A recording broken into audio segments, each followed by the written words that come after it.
Welcome back to another Monday night Dungeons and Dragons 5th edition with SirLucien and SirLucien Gaming Channel.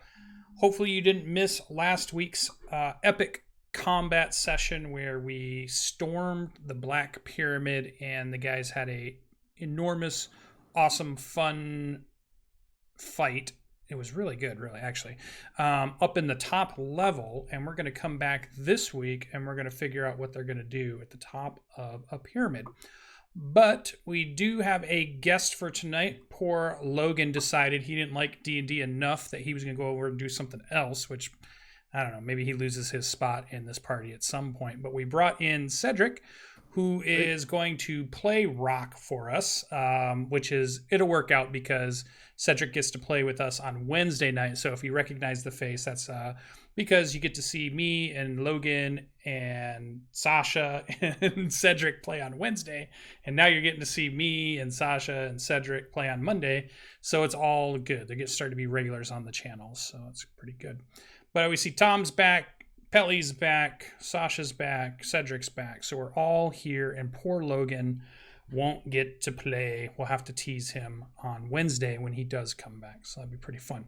So if you missed anything, you can go ahead and check out the VODs or the YouTube. I posted all of the videos up on the YouTube. I think we're all caught up.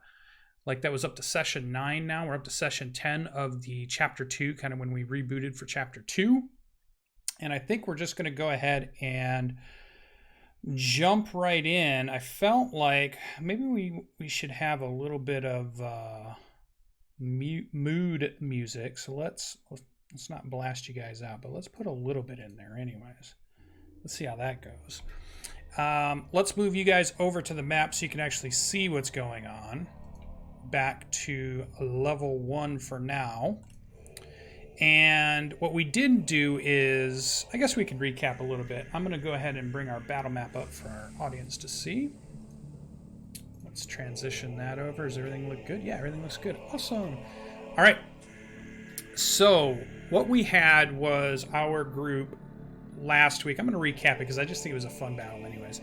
We had an epic charge by a paladin on his warhorse down the side of a mountain, across a saddle of stone and kind of rockfall that had been built up to create almost like a causeway, clattering up the set of stairs, taking them 5, 6, 10 at a time at full gallop, comes up to where a barricade is and leaps over the barricade into the original entrance. In fact, he gets in so far, he's actually towards the back of the pyramid by the time the warhorse comes to a stop and engages a bunch of gnolls that are in the back who just were setting up because they kind of heard something was coming, but they didn't realize what was about to happen, which was super cool, so super epic. The rest of the group was hiding outside of the entrance and ready to run in. Huge battle ensues with Norkers and gnolls, and we go 5 or 6 rounds and the battle grows quiet. What we didn't get to do during all of that is I didn't give you guys kind of a description. That's a little loud. Let me bring that down just a tad. Full side doom! There we go. Don't want to do it too loud. How about that? Okay, perfect. All right, so the interior of this upper level pyramid. So I did want to mention that as you guys get a few seconds to catch your breath, the adrenaline starts to drop. All of those of you that are holding concentration on 1-minute spells and things begin to drop off as we are now out of combat. And you're keeping a close eye on the stairs where you know, or at least some of you know, that in the past reinforcements have come up from below, and there is a set of obsidian stone stairs that are leading down towards the back of this temple. So as you examine kind of the area around, it becomes apparent that this whole place is virtually a big open room of huge size. You can see thick stone pillars support the stone ceiling above 30 feet above, and the protruding columns along the walls also indicate that the tremendous weight of the great stone roof is supported by these buttresses. All of the stone is well-shaped but dull. It bears no sculpture, no ornamentation, not even any form of paint to brighten or enliven this vista. The floors are like material that are lusterless and well worn. So they definitely probably seemed black, but they've now kind of worn to more of a gray, or at least a very dark gray at the moment. You do see scattered about you several areas where it looks like there were bedrolls that were set up, and you can tell that certain parts of this area was lived in. You can tell that there's been supplies that have been marauded from, obviously, out in the wilderness, and you can see that they were stacking up even some of the sacks of sand and grain and whatever else they could find to create little fortifications. They, you could tell, had planned or were ready for an attack and had set up in such a way to be pretty defensive. But at the speed at which you guys came in and engaged them has kind of thrown their plans awry, as nobody has survived up on this upper floor. If you stop to listen, you don't hear anything. And one thing that you kind of stands out to you is that sound seems to be dampened a little bit here, as if the walls eat up the sound itself, and it doesn't seem to reflect off of this big open area like you would think, like you might imagine that it would. Back by the entrance, a couple of you would have noticed as you ran in, and a couple of you who battled down near that area, down near the barricade, you would have still seen slung against the ceiling a big net that had been reinforced with wire and heavy rope and weights waiting to be dropped on unsuspecting people attacking that original causeway. But it's clear that they didn't have time to drop it on any of you, as the battle was so heated and so quick. That's where we pick up. We're going to be about a minute or two in. We'll say that at this point you've rummaged through most of the bodies, or all of the bodies, and gathering up, each of them had like little coin purses. It looks like they've been getting paid in silver.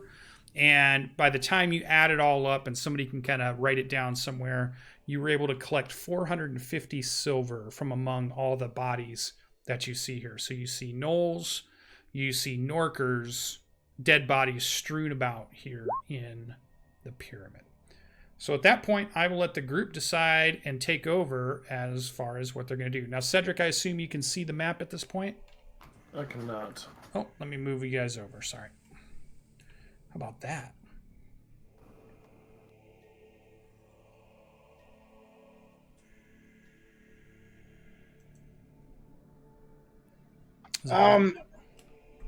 What sort of... Hey, is that Noel dead over there in the corner? He's paralyzed, isn't he? He bled out. Okay, good, because I don't speak Noel anyhow. Yep, in the confusion of the fog clouds and insect swarms and various battle, he bled out due to his wounds as you check him. What sort of coinage is... We start to get these coins off of them. I'm going to examine them, and what sort of mint are they?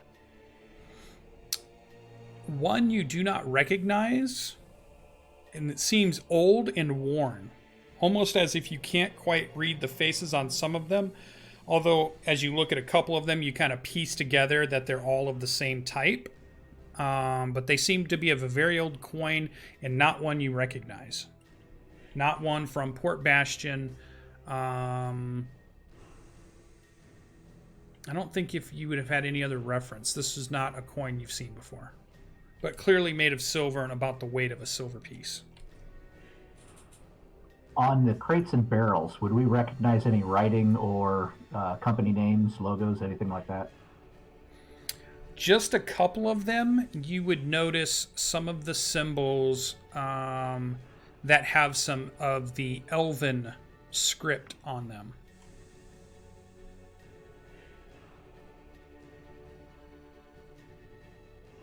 Similar, I think, probably, let me think. Yeah, you guys had come across a caravan that had been attacked before. A few of these crates look like the similar shipping crates from the Elven city to the north. So they're bothering people from Ulaway also. It would appear so. Have we searched through their stuff yet? Or just the bodies?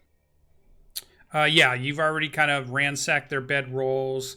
They had basic weapons, so they would have had spears, crude spears, some bows that are of poor quality. The leader had a great axe that was not of great quality. And the Norkers had stone clubs. What would have been in the crates and barrels? As you begin to pry a few open here or there, some of them are water, some of them are foodstuffs that are either halfway to rotting, some might be rotting, some might be more fresh. Most of it that you could see up here is definitely food, water, or drink of some sort. You might find like one barrel of some type of really sour type of wine or something that they must have stolen from somewhere. It all seems to be foodstuffs.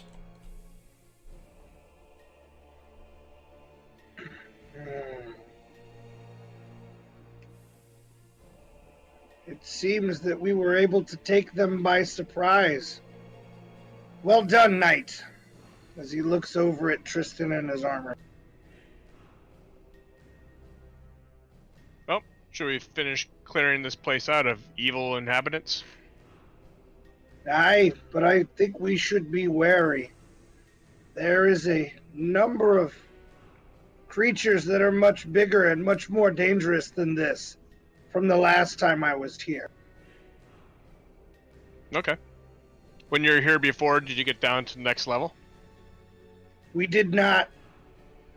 They came upon us in such waves that I summoned the power of a thunderclap to drive them away from us to get some space so that we might try to fight them off. And it attracted the denizens from below. An ogre came at first, and we held up against it. And then a foul stench filled the room, and up from the stairs clambered a pair of mated trolls. And they started tearing through their own kind to get to us, and we had to flee. Okay. Did they come up from different sides? Or does the stairway go to the same place, do you think? I couldn't hazard a guess. Okay. Well, should we pick one side or the other and see if it goes different places, I guess? Yeah, at this point, I don't think light-wise, at the back of the room, Tom, you're nearly blind. There's just the last remnants of sunshine coming in from the front of the entrance, which gives you enough that you don't necessarily slam yourself into a wall. But it's definitely dark in here. Nobody has lit any light, we'll say, for that last battle. Rock and Eingar, you can see pretty well into the corners, and with your dark vision, everything seems to be a dim light here. As either one of you kind of stare down the stairs, it appears that there is a wall that separates two sets of stairs, and when you look down them, it looks like it goes down, and then the one on the right seems to curve to the right then to another set of, it almost like it goes down to a platform, and then it looks like there might be more stairs to the right, and the one on the left goes down, looks like there's a platform, and it looks like there's stairs that might go to the left. But it seems like that wall continues all the way down and separates the two stairs from each other. You hear no sounds currently, but it is quite a ways down to the next platform, and then you can't see what's around the corner at all. So it looks like the wall separates the stairs. I could try and sneak down to the bottom of this set of stairs to the platform and peek around the corner and see what I can see, since I don't need a light source.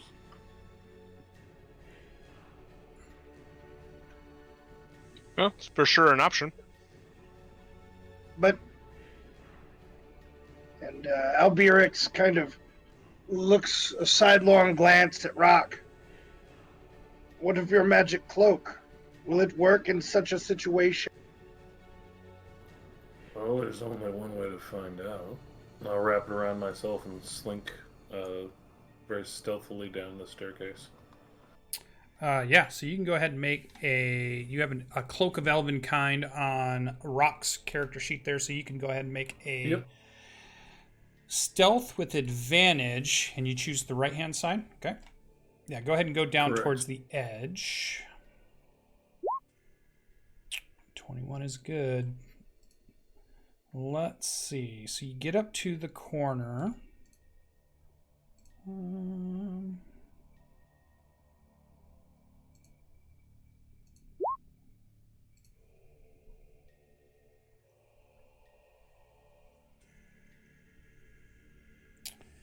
And let's see. So go ahead and give me a perception check as you look around in this. It's still dim light down there for you, so you're just kind of doing a quick peek around and you're looking to see what you can see. It is an 18. Oh, that's good. Perfect. Okay, so you notice that it looked like as you were looking around and you're maybe about to take one more step onto the platform, because you see a set of stairs that are almost identical in shape and length that turn and then go down further. You see like a small little elbow poke out for a second, and then it pokes back in, and you realize somebody's standing down at the end, but they're right around the wall, and you don't quite see them. You think it's probably a Norker, which you guys have, the shape of it. So you kind of see the elbow just kind of pop out a little bit, and then it must shift its stance a second, and then it goes back to standing, where you can't see it again. But it looks like it goes down, and it definitely looks like it goes into a large hallway at the bottom of that. No indication that it recognized that you were there. Actually, let me do its perception check. No, does not recognize, did not hear your footsteps, unaware that you were there at the platform. So with that perception, from the listening, does it sound like there's more than one creature around there, or does it sound more like just kind of a scout, possibly a sentry? Yeah, you heard the rustling of at least one. Not enough noise was made to know if there was any more, and you would almost think that it was such quiet enough that maybe that creature is hiding there. You just happen to notice it, like it's trying to hide and not be seen and noticed, and you just happen to catch it at the right, one little shuffle.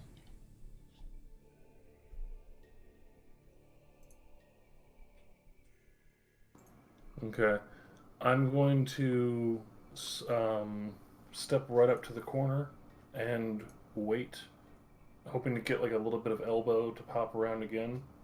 And as soon as it does, I'm going to attempt to grapple it and grab him around the mouth and drag it back up the staircase.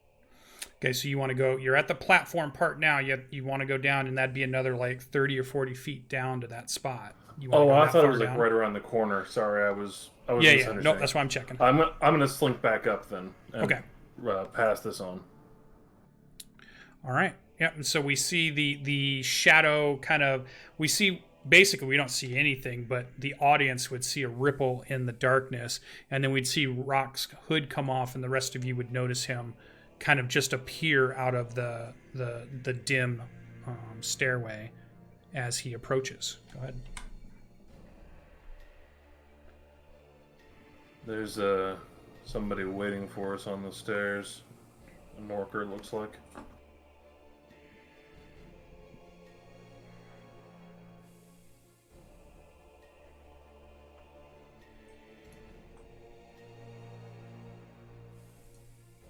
Well, one thing's for sure. I'm not stealthy enough to sneak down to it.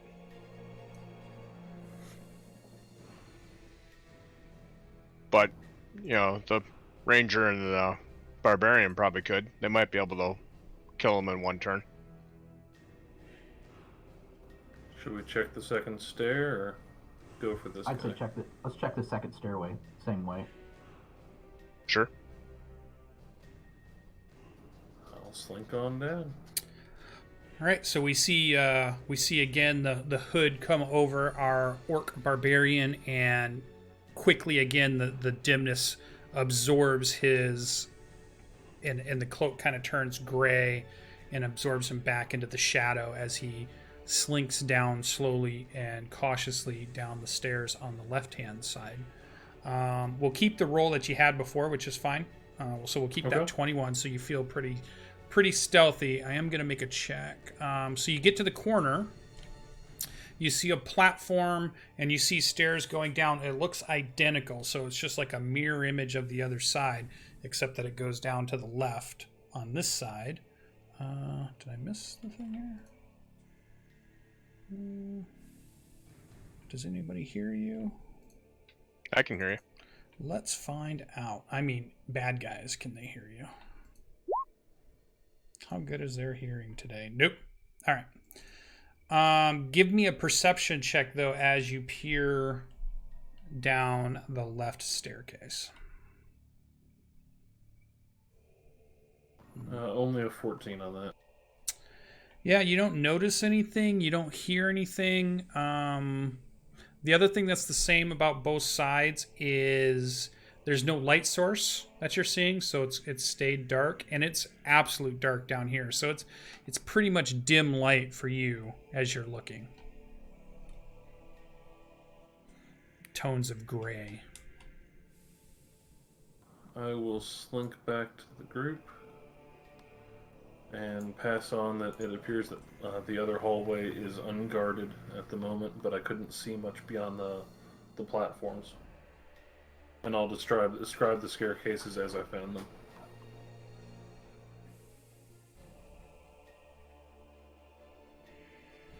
So there's a Norker on the right and nothing on the left. Apparently. I could be wrong.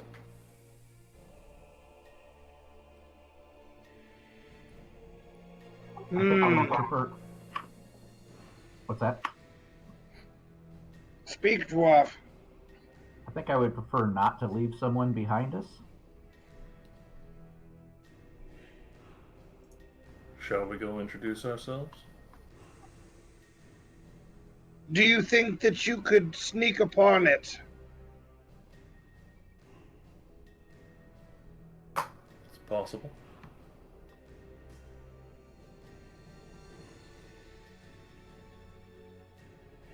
I could follow Rock. I'll stay here with my blind paladin. Seeing is overrated. As he says through these tiny eye slits in his great helm. I only need to know where the enemy is. I don't have to see him. And at this point, Albirix will use his telekinesis to pull a torch out of the pack that hangs loosely at his back, and as it pulls out in front of him, it lights of its own accord and then hangs just off to the corner over here so as to not cast light down the stairwell. Okay. It hangs in midair. Eingar will pull out his axe and sword and be ready to follow Rock. I'll loosen up the great axe in one hand and proceed low to the ground, trying to stay close to the wall of the staircase, and try and make my way down to the... All right. So for this, you have two of you sneaking down kind of in close proximity. So let's go ahead and do stealth checks for as you two head on your way down. Did you... I assumed you used the hood of the cloak for Rock. Definitely. Yeah. All right, 16's good. Ew, 13. Yeah, so the one thing you notice that this time is maybe that your footsteps are a tiny bit louder than the previous time, but you get down to the edge. We see Rock kind of get down, and you're on the right side wall, You're at the platform. You kind of look around. You don't see the Norker, but what do you want to do? You're at the wall, and then you feel Eingar move up next to you, waiting. Just have you guys established any kind of like hand cant or anything like that between the party or anything like that? No, that'd be super smart. Why would they do that? Okay. Of course we have. It's all then loud hands. They use loud jazz hands. Oh, like, I'm gonna do a quick soft shoe routine to point out the corner where the Norker was. Yeah.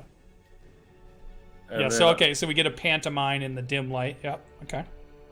And then I'm gonna try and get as close to that corner as possible. And if I hear any kind of noise or like someone trying to slip away, I'm just gonna run around it and swing wildly. All right. Give me a performance check, just for fun. That seems like a good barbarian skill. Yeah.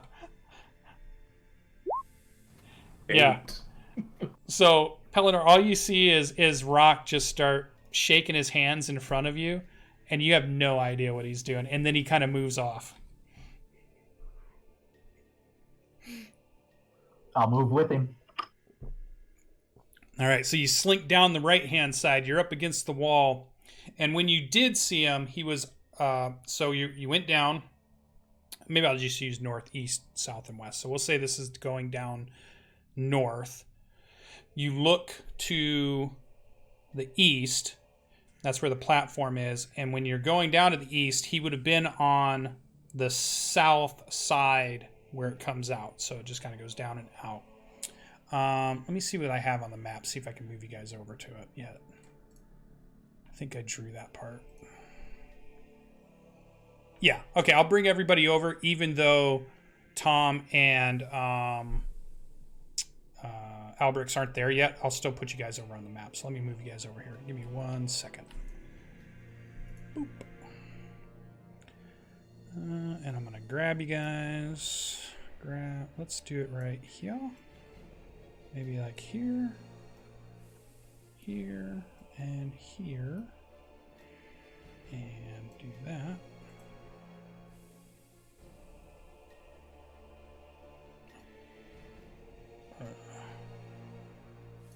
Need to put you in a place I can copy and paste you here. There we go. That worked.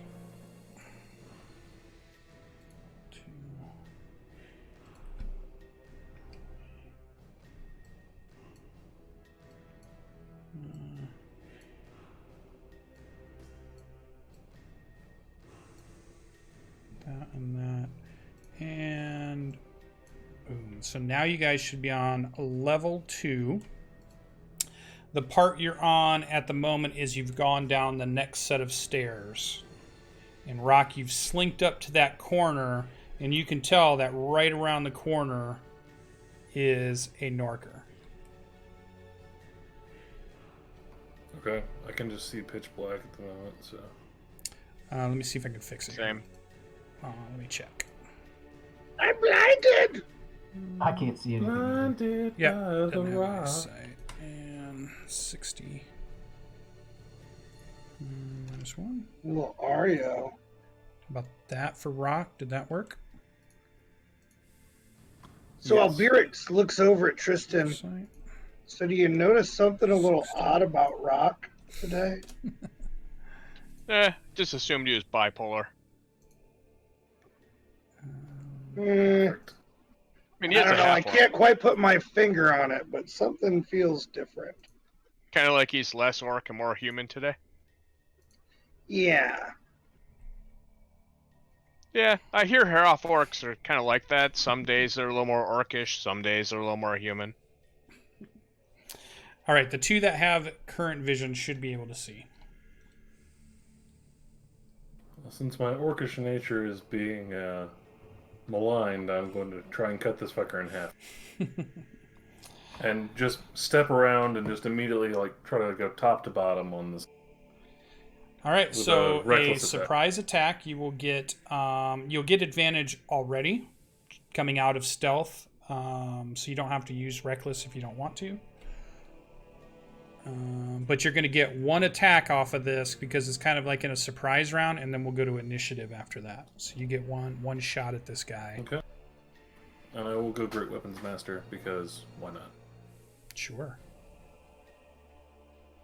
21 does hit. All right, good. 29 damage. Oh my god! Oh, did you rage? Wow. I did not. That was just in his macro. Sorry. No problem, no problem. I was just going to check. Okay, so yeah, this guy goes down immediately. And it's basically what we hear is a kind of like a gust of wind from the amount of motion of the axe. Then we hear like this, the cracking of a coconut, and then the gushing sound of some blood, and then maybe just kind of a splash, splotch kind of thing as the body crumples to the ground with no other sound. I'll turn and give a thumbs up to the dwarf. I can't see a fucking thing. Yeah, I haven't Thumbs up turned back your at stuff him. on yet. I helped pull the body back. You mean the Julian corpse? Yeah. Yeah, it's in a couple of pieces that you have to drag back. It's one heck of a Ginsu great axe. All right, so let me give now that oh, you guys switched around on me there. Let's see. There we go. I'll fix the cameras in a second. So you get a chance to look around at where you're at, Rock. Let me get to the right spot. It's a big module. All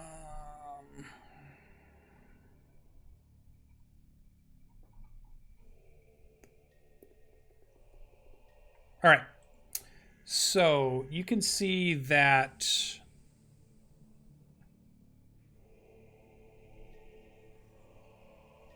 the landing connects down to the set of from the stairs. The floor of this area is immediately noticeable. You can see it's a dull black, and it's a little bit more polished than the upstairs. The hallway you're looking down seems to be like a broad hallway that's about 20 feet wide and nearly 30 feet tall. It's a vaulted roof that is polished as if to send back glints of light from above. Clearly discernible paintings of something unintelligible to your eyes and brain decorate the entire length of this hallway, basically on your right-hand side there, as you can see. Yeah,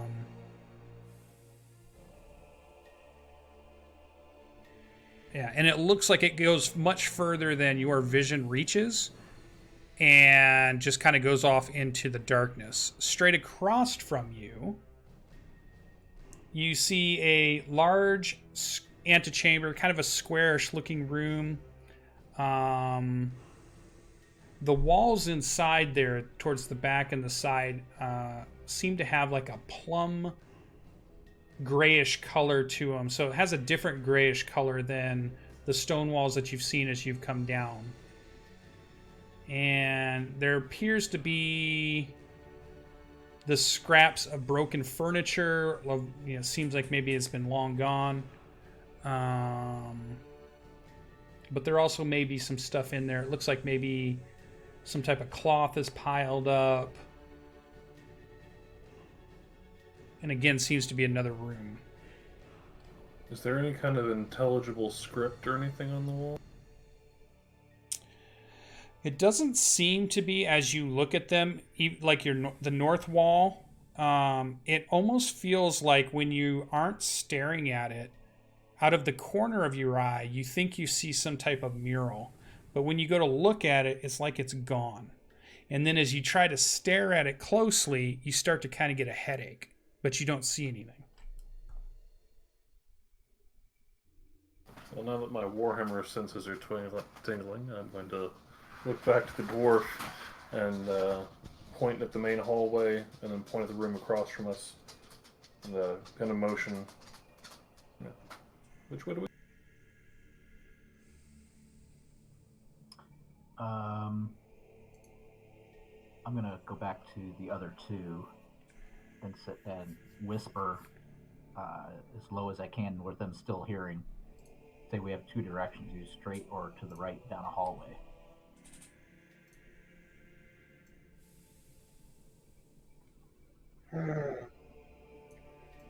Is it safe to bring light?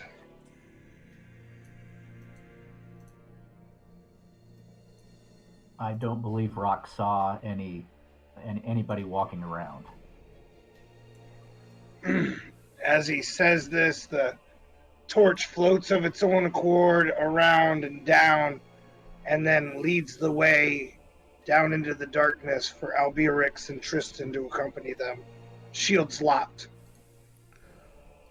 All right, let me put a light source on the map for you.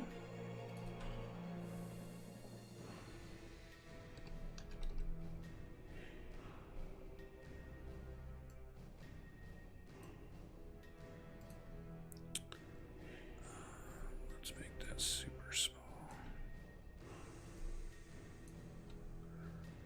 And how much light will that shed? I believe it's a normal torch, so 20 and 20.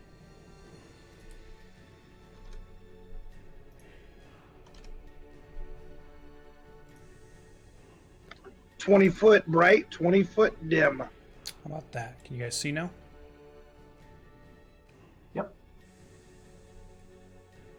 Tristan and Albrix. All right. Yep. I can Yep. So now that you've got some light on this hallway, yeah, you can definitely tell. Let me give you a little bit more description for you.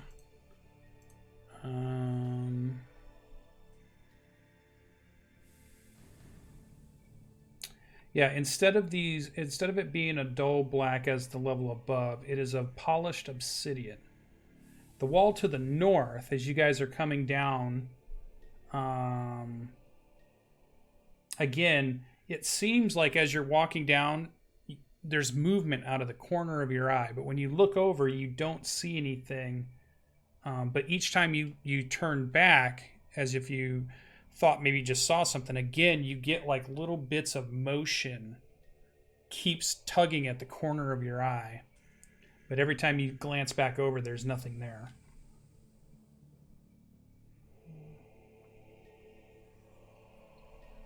I'm going to move Watch the that shadows. torch in.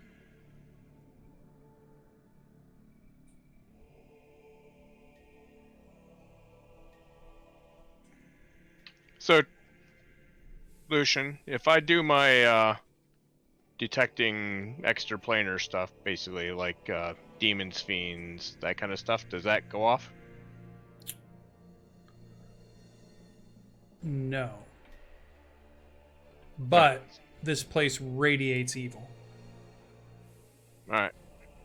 Like nauseous, nauseating, makes you sick to your stomach, raw evil just emanates from everywhere, but you don't pick up the strong, like you don't feel like there's a demon or an aberration or a celestial or a fae anywhere near you at the moment. Okay. Straight or right? Let's move on. Let's go to the right. Well, creep forward as best I can, trying to stay just outside of the bright light of the torch.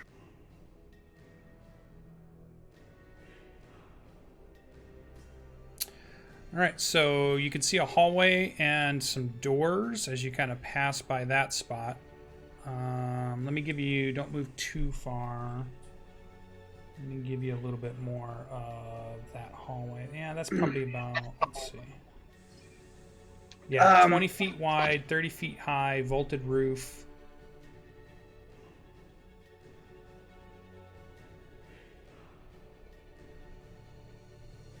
Is this a wall to my left?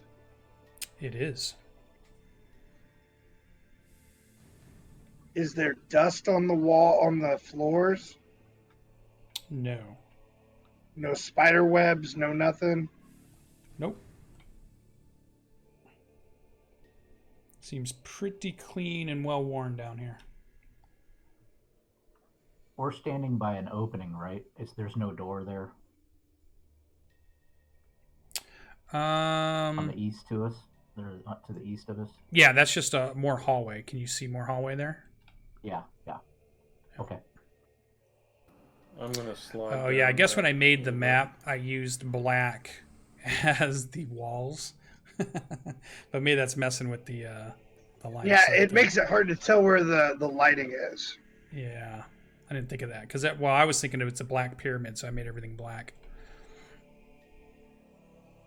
I'm gonna keep this torch back so that they can kind of look around there a little bit with their dark vision. Yeah. So this is a door here. You guys can tell that, right? No. Kinda. It just kind of bumps out a little bit. All right. Yeah, it's give like me a black Is this a bump. door here? Yeah, it is. Let me think of how I can fix that. Is that one there too? Yep. So let me do it this way. No, it's still going to be... Let me go. Let me look. I think I can fix this. Hold on. Dynamic lighting. Oh, no. Yeah, I see what I did. All right. Give me 1 minute. I'm going to move you back to one map while I fix something. And actually what we'll do, we're at our first break. We started about 8:30, which is good, so it's almost about 9:30. We're going to take a quick 10-minute break, so we shall be back at 9:26-ish, maybe right around 9:30, and we'll go ahead and pick back up. I'm going to fix the map real quick to make it easier on them, because I got too creative in my artistic color choices, and I see the problem. So once we come back, we'll go ahead and continue on down these hallways and see what we can find. So we'll be right back, and we'll see you in about 10 or 12 minutes. Okay. Oh, and let's transition. Break. Transition. And...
we're back from our break. Here we go. I think we got this figured out. It'll go a little slower as I open up manually the vision lines for them, but that way I don't have to change on my cool black and gray color palette of the black pyramid here. So, all right.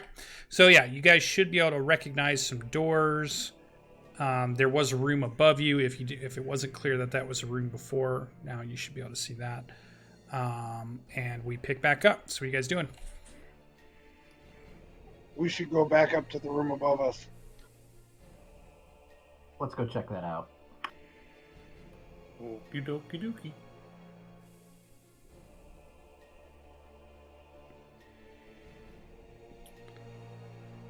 All right.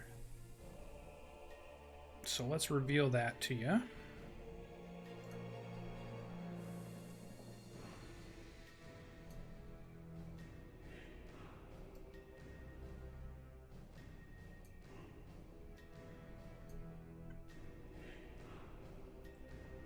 So you see that room. Let me give you a description while you're checking it out.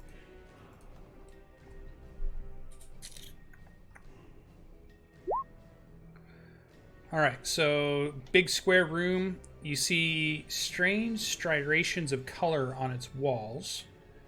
They seem to be lines of plum color, mauve veins, and lilac worms. And it kind of makes you nauseous staring at them for a few seconds. The colors are very faint, but they seem to kind of writhe and twist when not looked at. As if you, the viewers, if you looked away, they would took up some type of secretive or obscene motion, observable only from the corner of your eyes. There's a single door that you can see up on the west wall, and you do see, let's see, whatever, yeah, that's missing.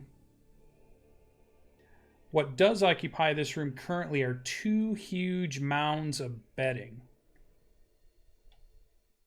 You see two small casks next to the bedding, and a large sack rests by each of the beds at the foot of them. So I put 3 in there, but there's really 2. Other than that, it seems virtually empty. Does the bedding have any kind of height to it, or are they all just kind of like just large and spread out, but relatively low to the? Yeah, low to the ground, but large size. Much larger than would be needed for you to lay down, or even Rock, who's like a 7-foot orc. Way bigger than even him.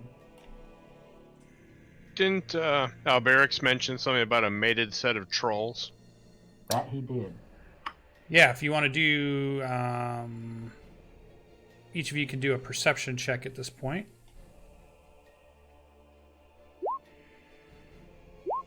It's really dark.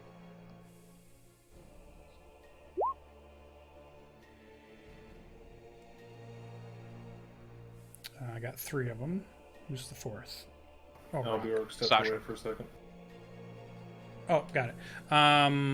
Well, we'll say Eingar. Eingar kind of sniffs the air, and you do get a residual smell of troll.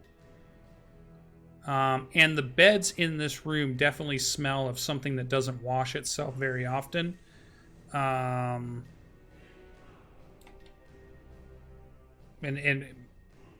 definitely reminds you of a very crude style of bedding. Smells like troll, not chicken. I'll go over and check out the casks and or one of the sacks by the bed. All right, yeah, so you kind of move your way over and you lift up the sack, and inside of it, it's kind of laying on the floor, and it looks like it's mostly empty, though it has a few bumps in it. And when you open it up, it looks like there's some large stone rocks in the bag, so like 4 or 5 of them. So, throwing stones? Yeah. I'm going to hide them in the bedding so that they can't use them against it. Okay. What's in the cask? Can I kind of knock on it, see if it's liquid or anything? What is your stealth bonus? 1. It's just a 1? Yep. D20. All right. So yeah, you move the bag and you hear a little bit of the, because it's heavy, as you move them around, and you can hear the clank of them. You kind of stuff them under the bedding. The bedding's mostly made of large animal hide, furs, but it's like a big hodgepodge. So it looks like they must have used a lot of just different animals. Somebody skinned them, and it's just big piles of them kind of together. It's not like a cohesive blanket or sheet or anything like that. I'll just pick up the top blanket and put them underneath it. Okay. Quietly. I'm going to reveal a little bit more hallway for Albrix there. Back.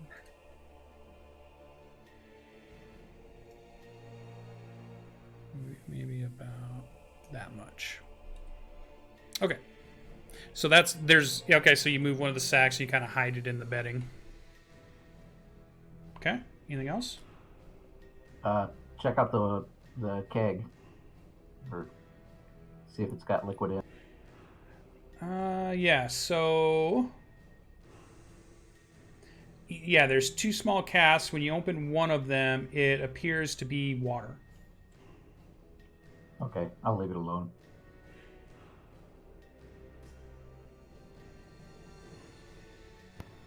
I'm gonna move up towards that second door. Is it locked or? It actually swings open as you step up to it. Great. And everybody can go ahead and select their tokens and go ahead and hit initiative as that door swings open. We're going to move Rock down. You are walking up to it as it happens.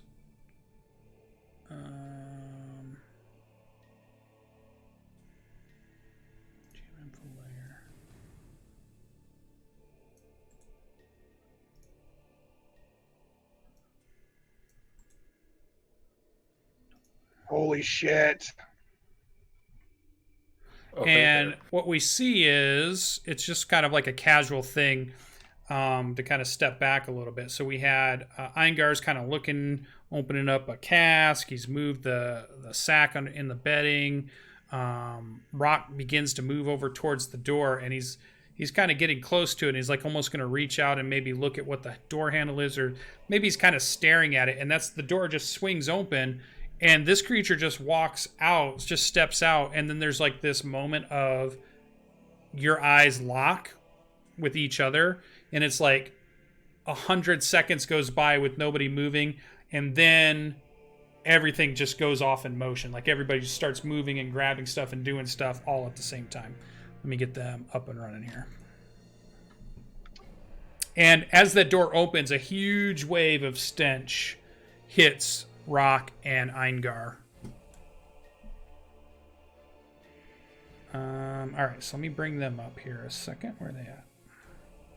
There they are. Got him. All right. He's a big boy. Yeah. It's like that scene in Pulp Fiction where Bruce Willis walks in on John Travolta in the apartment.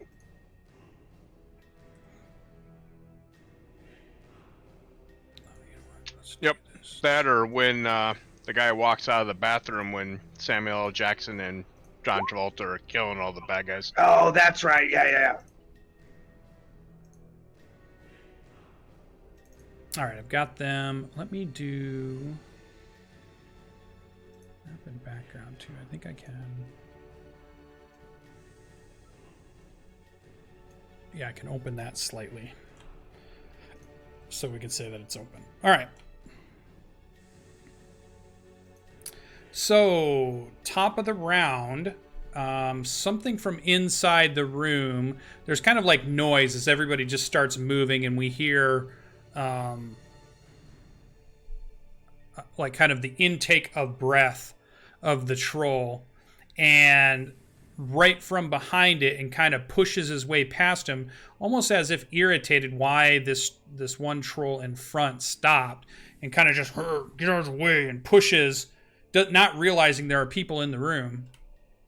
And another one appears. Oh. There we go. Sorry, I'm playing with layers here. Pushes past, realizes there's people here, and using its movement gets to there, and it's reacting quickly. So it's going to automatically just go right after the orc in surprise. All right, so it tries to bite at Rock, and then take 2 big swipes with its claws. So here we go, just normal stuff. So here's a bite as it tries to latch on. That hits. Okay, so you would get 8 piercing damage as we feel troll teeth kind of sink into you. And then a claw, which misses, and a claw, which if the first one hit, then a 14 slashing from a claw that just rips open into our barbarian, who is reacting as fast as he can, but not quick enough. All right, that is that person's turn. The other one's just surprised, getting jostled, so is not able to move. Alberix, you realize immediately Rock lets out a roar of pain. Probably from where you're at, you can hear commotion in that room, but you don't know what's going on. But it's definitely commotion, and that's probably bad since you guys are all trying to sneak around. Yeah. So Alberix is gonna move, and as soon as he sees that, is like takes a step back and starts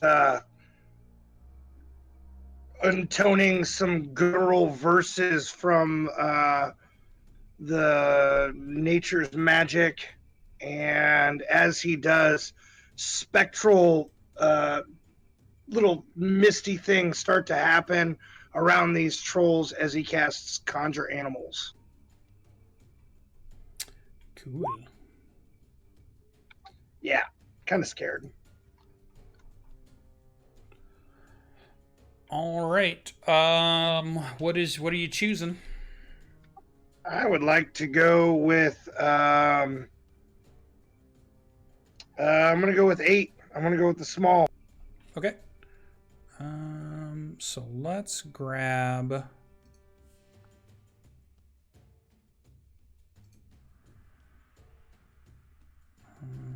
Let's go back over the. Let me go to my token sheet here. I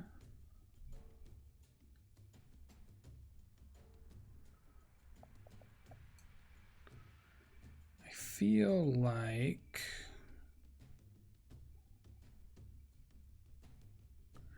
we did boars last time, didn't we? Spiders. We have done spiders. Spiders, boars. What else have we done? We've done spiders and boars. You know, it'd be oddly appropriate. Giant fire beetles. They count as small beasts. Yeah, right. If only they were 1/4 CR rating. Because that's what we need. Well, they might be. Oh yeah, we did spiders that last time, so I think we will go back to.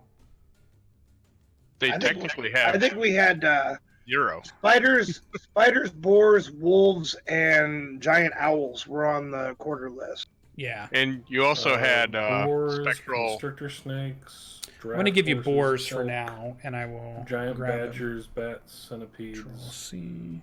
giant wolf spiders. You also had monsters. gorillas at one time. Yeah. That was a higher CR.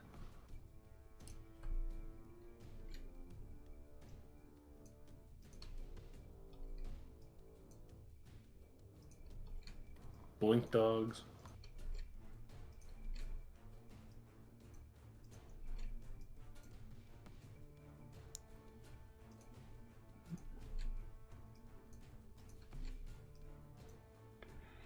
All right. I'd like to move them over here if I could. 'Cause Yeah, I yeah. want 'em- So imagine them coming out of some like ethereal, almost like as if there's another world superimposed on this world, and that world is a wispy ethereal forest of some sort, all made of translucent whites and such, as if you're seeing into the ethereal plane. And then these things come out like a herd, almost like a pack that had been running.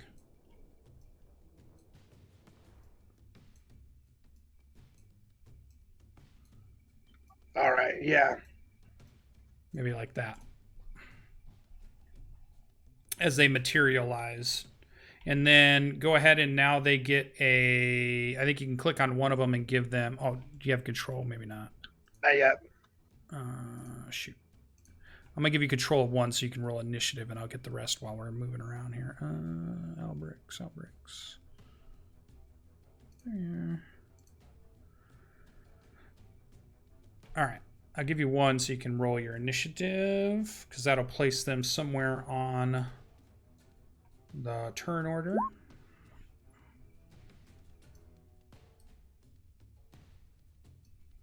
All right, 20. Yep, so they will go in a bit. So they're kind of materializing out at that point. Anything else for Albrix? Could I actually have these moved over so that they are up against this wall here? Sure. I'll, as I'm going through and getting them ready, I'll let you move them from where they're Perfect, thank you. And then with his bonus action, he will kind of lower the spear over the top of his shield, and a greenish yellow light crackles along its edges and makes a spearhead of energy as I cast Shillelagh. All right.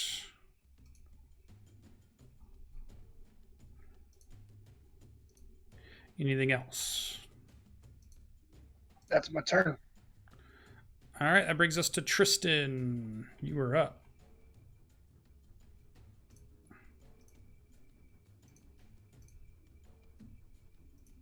And muted if you're talking. Oh, we lose him? He just dropped out of Discord and Zoom. Something happened. Well, let's give him a second. I'll keep fixing tokens for just a moment. See if he comes back. Could just be a minor hiccup. Let's go to... Well, that probably won't work either.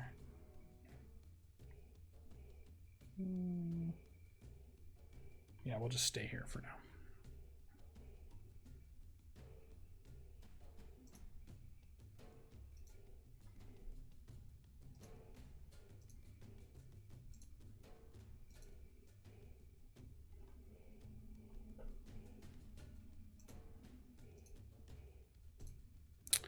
All right.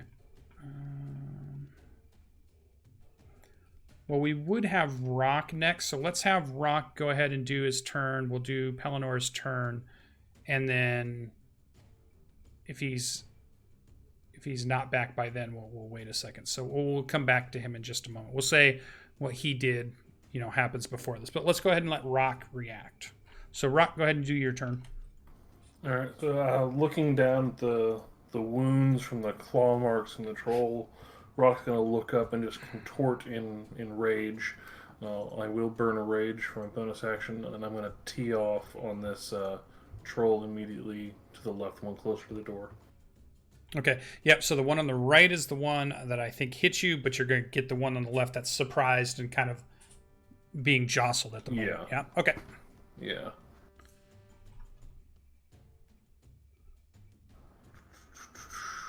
I'm going to do the first attack with Great Weapons Master. Reckless or not reckless? Not reckless. All right, so just a regular attack.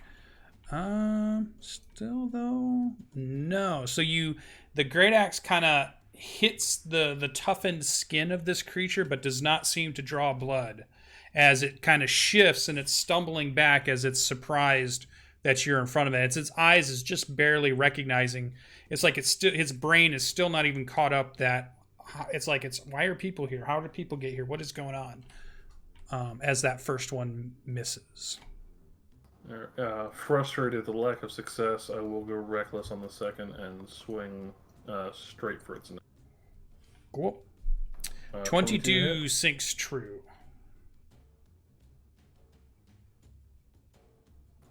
29 points of damage. All right, 29 points of damage. Nice. Goodness sakes. Was that the left or the right? The left. All right, Tom is getting his cable modem back up, so he should be back in just a second. So we get a miss swing, we get a backhand, big cleave, blood starts pouring out. And as you see that, as you're drawing your axe out, you can already see, even though it's a big, long gash, at the very edges of the gash, you can see the skin starting to knit itself together ever slowly as it seems to try to heal and stop the bleeding, even though blood comes out, and then it stops flowing pretty quickly. Anything else for Rock? That was your attack action. You bonus action rage. Anything else you got? No, I'm going to stand my ground. Cool. All right, I think I'm back. Yep, and let's go right back to Tristan, because it was Tristan's turn. Okie dokie. As long as Rock was done. There we go. Got that fixed. You were done, right, Rock? Correct. Okay, yep. Tristan, you're up. So you see Okay. Rock is bleeding, and a bunch of boars seem to be charging into the room from some other plane. All right. So Alberic's normal thing, basically. Okay. Which trolls damage? The one in front of None, as we retcon, because you would normally have went before Rock. The damage Rock's about to do is going to happen after you do your thing. Okay. That's fine. I'm just going to attack the one in front of me. Okay. And then I'll probably end up using some smites here, probably.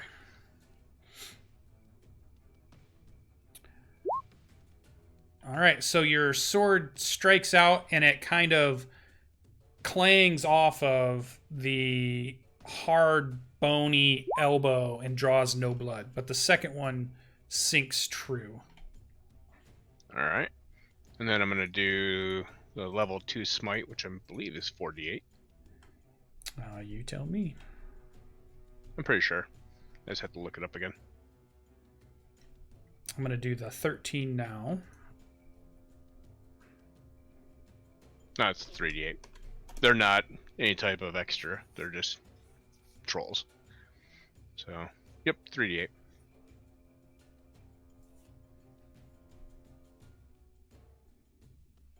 Alright, so 25. Minus.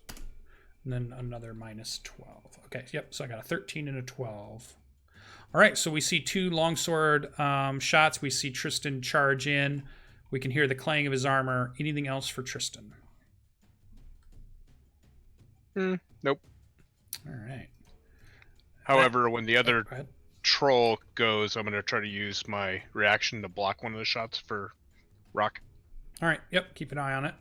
That brings us to Eingar. You are up. Hearing the boars and turning and glancing, I know what that means. So I'm going to get out of their way to here. And I'm going to switch to my crossbow. So I can put, with dual wielder, I can put both my weapons away and take out my crossbow. Is that going to take my full turn then? You can do two things. You're talking about doing three things. Well, with dual wielder, I can put both weapons away at the same time. I think read it out, because I think it reads differently than that. You can draw or stow 2 one-handed weapons when you would normally be able to draw or stow only one. Right. So you have 1 free weapon interaction during your turn, which normally would be I draw a sword or I stow a sword. You can draw 2 swords or stow 2 swords, but that's your free action. The crossbow then coming from somewhere else would be a second thing. Mm-hmm. Gotcha. So you would need to use either an action to do that, or you would just end up dropping one of the weapons, and your free action would be, because you're going to get 2 of those. So maybe it's like stowing an axe and pulling a crossbow, but you would have to drop the other weapon. You're juggling three weapons. Okay. And you got 2 hands. I'm going to stow and pull the crossbow. Okay, so you stow them. Crossbow's coming out. You're starting to cock it for the next turn to be able to fire. You still have movement or bonus action. My bonus action, I am going to cast Hunter's Mark on this one. Sounds good. I'll point at him and say, I mark you for death. All right, he is marked. Anything else? I believe that's all for me.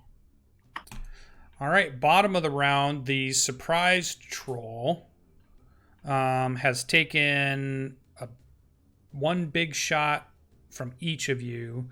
So I'm just going to do a die roll to see which one he attacks. I will say low is Rock and high is Tristan. So Rock will get it the brunt of the attacks. So we get a bite as it tries to bite down on Rock. All right, and then I'll give that disadvantage. All right, so I'll switch over to disadvantage, and we'll try to bite you. So I roll a 15 and a 24. Did I miss Rock? 15 does not hit. All right, so yeah, that works out. So it tries to get the teeth in him. It's almost there, and Tristan gets in the way and it's not able to clamp down. The shield kind of makes it off balance and doesn't get a good grip. After that, it still has 2 attacks. So that works for one of the attacks, right, Tom? Okay. Correct.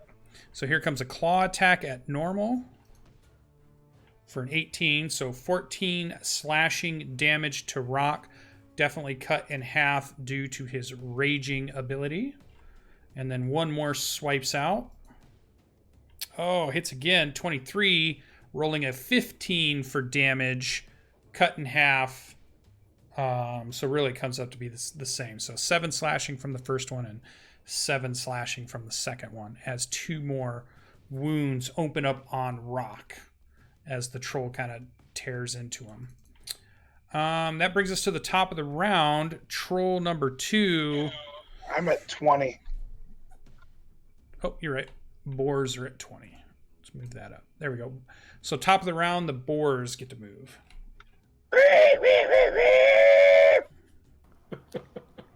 So they're going to completely charge. So it's a charge of the Spectral Bacon Brigade? Yeah. And as they charge in, these other just rooting and moving and everything and just moving along the thing as they start to push up along the side trying to get in there too. So I'm going to go top right, then down and to the left. Yep, sounds good.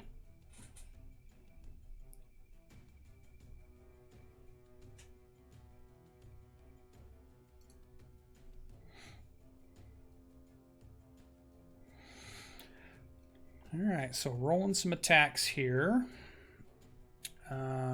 First roll was an 8, so the tusks are not able to dig in. Second attack from another boar is a 4, not able to dig in. It's kind of a critical miss. Next one's a 7. Also misses, rolls another 7. So all the boars are jostling and getting themselves in the way, and the troll's tough skin is holding up until the last one, who seems to get in on a position that the troll didn't quite see, and takes 4 slashing damage. Plus an additional 4 from the charge. Okay. And it has to make a DC 11 strength save. 4 minus. As it kind of catches into its calf, and the tusks dig, and it starts to just push as its hooves are going on the floor and clattering. Yeah. Rolls a 22 for its strength check. Yeah, that's laughable. All right. So the boars have moved in. That's their action. Spectral boars that are made of almost like an etherealness. Have kind of like ethereal runes on them, almost as if they're not of this plane. Charge into the fray.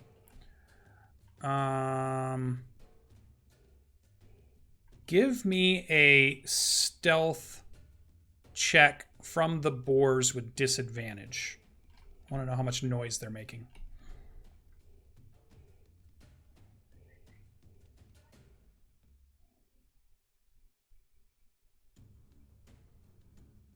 Lots of noise. Okay, good to know. Moving on to the next would be the troll, who is now surrounded by boars. So it probably makes sense to take care of some of these boars. It's definitely going to hit the one that hit him. It's going to reach out and try to bite that one. So these are normal attacks. Yep, got that set. Oh, but misses. Teeth clash down. Unable to get. So it's going to try a claw on it. Gets a 21 for 8 slashing damage. Which one's that? The one that hit it. And if it's not enough, it'll go ahead and claw it again. It is not enough. All right. Ooh, eviscerates it, and it turns into ethereal wispiness as it is killed. And I'll just go ahead and get rid of it. I'm going to delete it. Okay, good. It wasn't the one that was in the turn order. Other than that, I don't think he's going to move, so that is its turn. That brings us to Albrix. Your turn. You can hear a lot of noise coming from that room. From in front of me? Yeah, the boars. They're making a bunch of noise. Oh, yeah.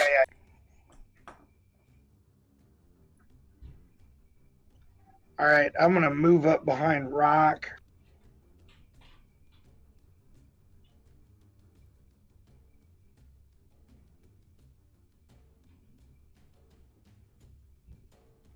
And cast a Cure Wounds for 10 points. Rock flashes you a quick, fierce smile. And then with my bonus action, I am going to start to move this torch in.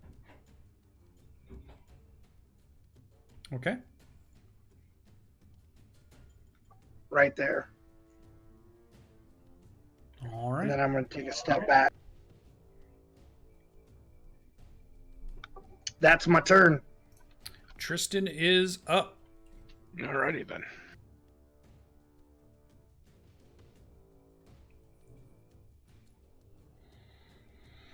Slashes out, the troll bats your long sword away, but the second one sinks true as you send it back after him. Let's see. Second level smite. So 34. Okay, minus 18. Yeah, you see, you see this thing fall to the ground. There it is. As the body crashes to the ground from the sword being struck in, and then the radiant energy exploding off of the sword.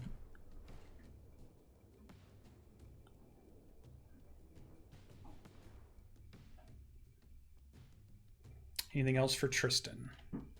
Quick question. Radiant energy, does that work like fire as far as patrols? You have no idea. Seems like something I'll give you a paladin history would know. check. I'll give you a history check to see if your character knows. All right. 1 sec. You think it does not. Okay.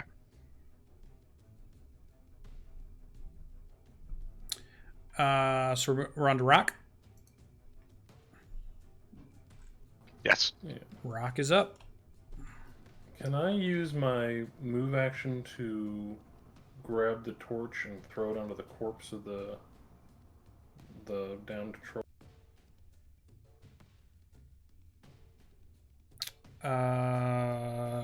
Which torch? The one floating immediately behind me. Isn't that a spell from Alberix? It's a real torch. Oh, is It's it? a torch controlled by telekinesis. I don't know if you can grab something from his mage hand. He could grab it from my mage hand, but I don't know if it would be a move action. It'd probably have to be an attack. Mage hand is feeble. Wouldn't it be a contest of strength, not so much an attack? Well, yeah, it would to wrest it away from the mage hand, but in order to accurately put it on top of the troll, that's going to be an attack. Yeah, probably. Sure, but the troll's down. I mean, So he's he'll get prone and down. advantage. Okay, I'd like to burn my first attack to rip the torch away from the mage hand and throw it onto the... or slam it onto the troll on the ground. All right, so yeah, that would be an opposed probably check from the mage hand and I'm guessing. I don't think it can beat a 26. Yep, probably not. Watch so, yeah, me. Watch me. Yeah, use your intellect. Can I be mage hand? Alberix. Yeah, I put up a good fight. Did you add in your intelligence bonus? Oh, you don't want my intelligence bonus. That's a -1. All right, so it's a 7. It's worse. Do you? Yeah, is that based on your intelligence or your will? It's my will, but that would have only been a 23. Oh, so it was close. Like you try to reach for it, and it like resists you. I'm just Alberix is- glaring at Albiorix while I'm Yeah. trying to go out of the telekinesis. Yeah. Go! All right, so yeah, you have it in hand, and go ahead and you're attacking with a torch or you're throwing it. Since he's on the ground, I'll get the advantage to hit. I'm gonna club him with it. All right, so this is kind of like Try an and, shove it into his hair. improvised. Yeah, like improvised weapon attack. Yeah. So let's see what you roll.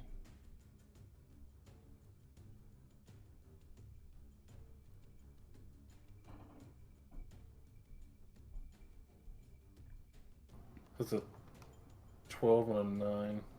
Which is not great. Yeah, so you hit it. You hit the So body, the dead body, I assume the one is the one you were hitting, or were you hitting the other Yeah, one? so that should deal 1 fire damage. Okay. Which should kill Yeah. it. If you make a melee attack with a burning torch and hit, it deals 1 fire damage. Yep. And then I'm gonna basically drop it on the ground and take both hands back on the axe and drive the second attack into the other troll. Reckless, great weapons man. Okay. 14 to hit. And miss. Yeah. So because you're juggling so much is going on, you're in the middle of your rage and you're doing all these things, you just are not able to get a good shot onto the second troll as you miss with the great axe. Frickin' pigs getting in the way. Anything else for Rock? Negatory. All right, Eingar, you're up. Crossbow out. Crossbow's out. I see the one troll fall. I'm going to aim at the troll that is up. And it is damaged, correct? Yeah, a boar did get a hit in on it. Yep. Alrighty. Here goes. Yes, 21 does hit. 7 piercing, and I get Colossus Slayer. And also, that's Hunter's Mark on him, too. for a total of 15.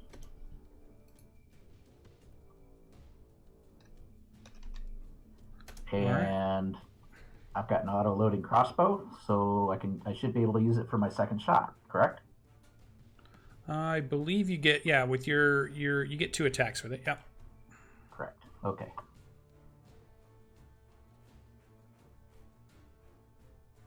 That's probably a miss. Yeah.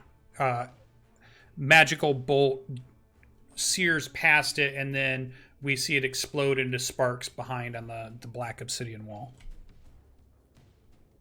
That is it for me. All right. Mr. Troll stands up,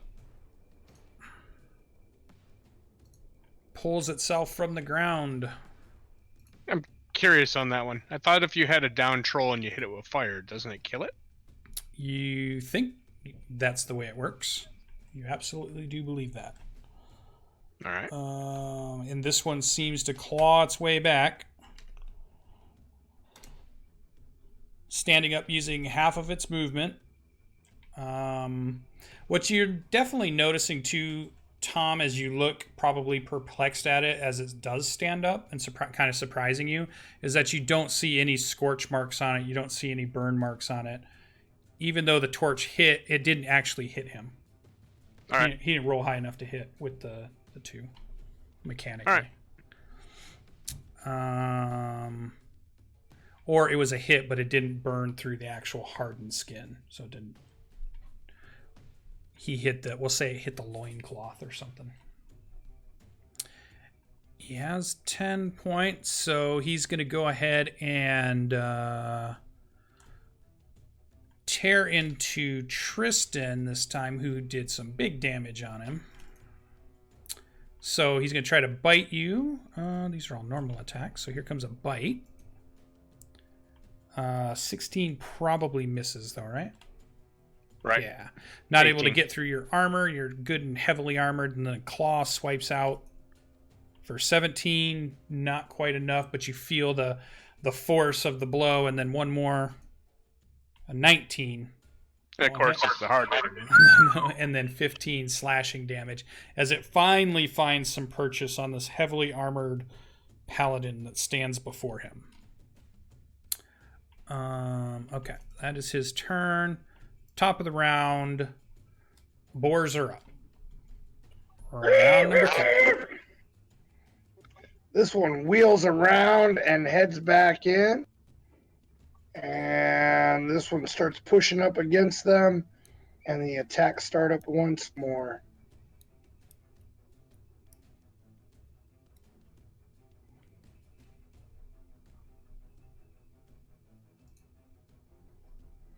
An 11 would be a miss. 22 hits from one of them for 3 slashing.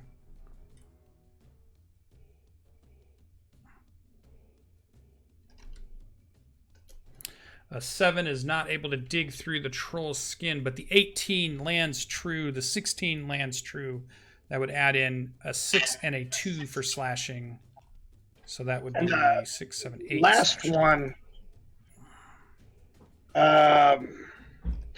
So let me ask this. Are boars smart enough to wheel back around to charge in, or are they just going to push into the hole they're in? Yeah, these are not super smart tactical creatures. I mean, they have a 2 intelligence. I would expect some tactics, but no. The tactics is they eat grubs on the ground and roots and. Oh yeah. So they're just tearing at the calves and ankles and thighs of this creature as they're pushing forward.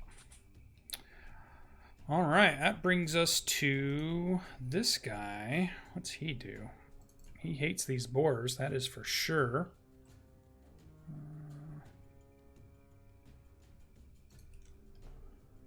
All right. You see some of the wounds on his calves and thighs heal up. And then he bites down at, we'll say the boar up in the top there, tries to bite the boar at the top. For 10 piercing damage. Oh yeah. And the bite like takes the big part out of its neck and its head slumps down and it just starts to push back up and it's nearly dead. Yeah, and then it's hit by another claw for 12 slashing. And then and when it does, the ethereal thing that holds it together like creates like a weird splash of ichor against the wall as it dissipates. And then one final boar takes a claw mark for 9 slashing damage as it rakes itself across the flank. All right. That troll is done. Alberix is up. All right. Alberix is going to hold his action. I'm going to pick the torch up and with a mage hand. And can I hold my action to? I don't know. I don't think I can attack with mage hand, can I? No. All right. So You I'm don't gonna have that much dexterity with it. You can't like get it to move fast enough to actually do anything. You could hold it up to it, but that doesn't mean it catches on fire. It's just thick skin, so it doesn't. Right. So I'm going to pick up the torch and then move it to right here so it's within reach of our heroes. And then a crackling line of pinkish energy comes out in a straight line as he casts Cerebral Whip.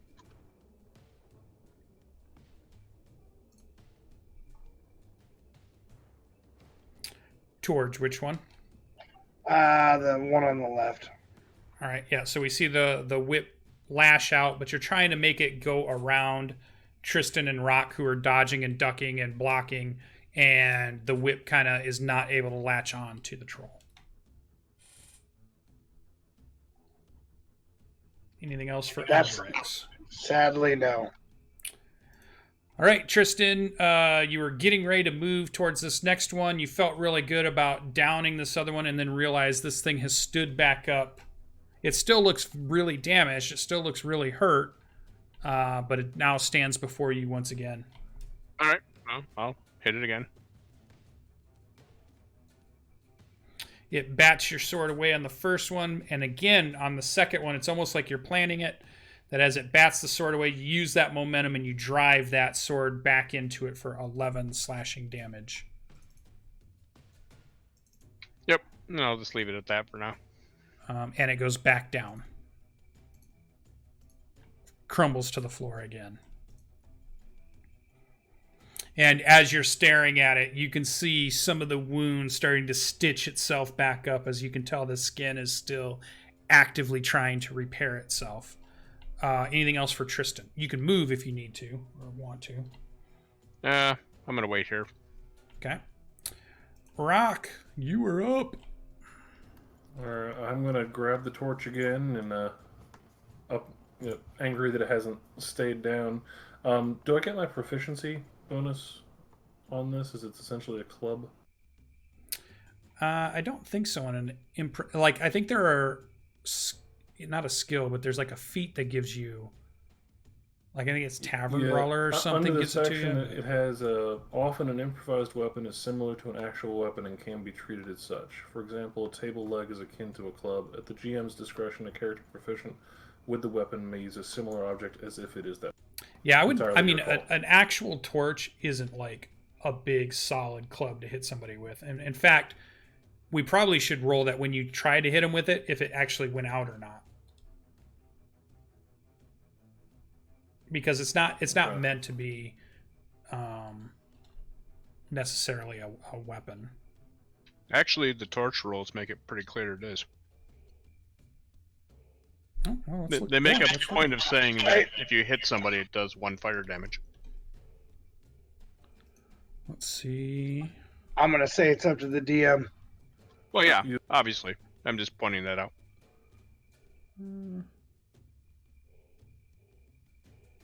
Alright, I'm gonna go at it again. Since it's prone with advantage. Yeah. And the only reason I say it, Tom, is that often we'll say if you drop it, it has a chance. We've rolled in our games where even if you just drop the torch on the ground, it has a chance just to sputter out. And if you're beating it against something, I would think it would also have that chance to just, because it's not like a oil-soaked rags that he created or anything. These are just like primitive rags. But yeah, 24 would hit.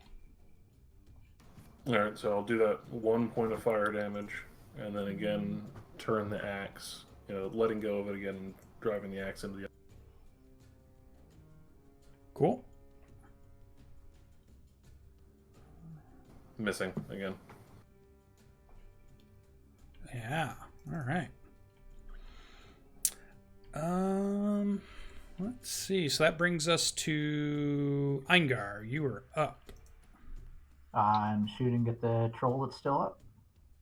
All right. Crossbow out. 19 does hit. Ooh, 7 piercing damage.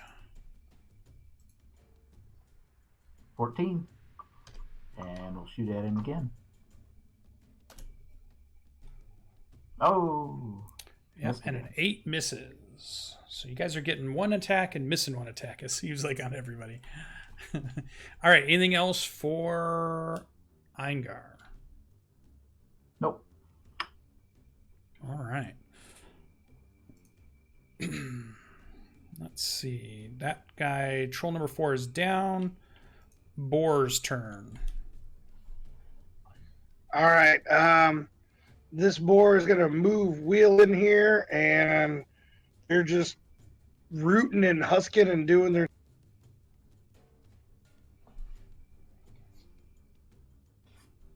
Ooh, 17 hits. 9 misses. 10 misses. 7 misses. Shitty bacon. And 5 misses. So only 1 hit for 4 slashing damage. All right. Yeah, you guys are getting bad rolls at the start. That's how it always works. And then by the end of the night, you get all the good rolls. Brings us back to the top of the round. Round number 4. All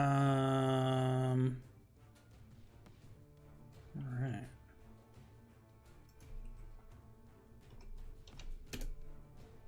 Do that. All right, so we're going to do I think it's going to try to bite the ineffective barbarian. All right, I'm going to give him disadvantage on that. Okay. So he rolls a 15. Does not hit. Does not hit for 7. And realizing that Tristan's trying to help this orc out, I think it's just going to lay into rock. So it's going to be a claw attack. 23 should get past the armor for 10 slashing damage, cut in half due to raging, and then 1 more claw attack. Oh, crits for 23 points of slashing damage. Crazy hit on him from another claw, cut in half. What is that, to an 11? It's rounded up, isn't it? So 12? No, we round down on the damage. We'll round down. Because Lucian is magnanimous. So in that one, he would have taken 16 total. Oof. All right, some big blood gushes coming off of rock. And that is his turn. Albrix, you are up. As the shadows are cast about the room, and he watches his friend get tore into ribbons, I'm going to throw out another cerebral whip to try to help.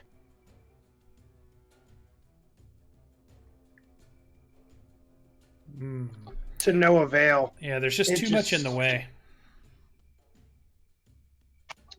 And with that, I want to take my bonus action and kind of look down the hallway and make sure that nothing's coming. Cool.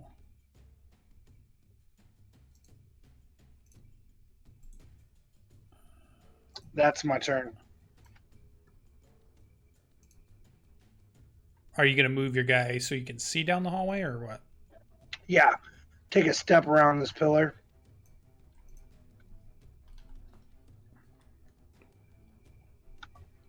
Right here. Okay.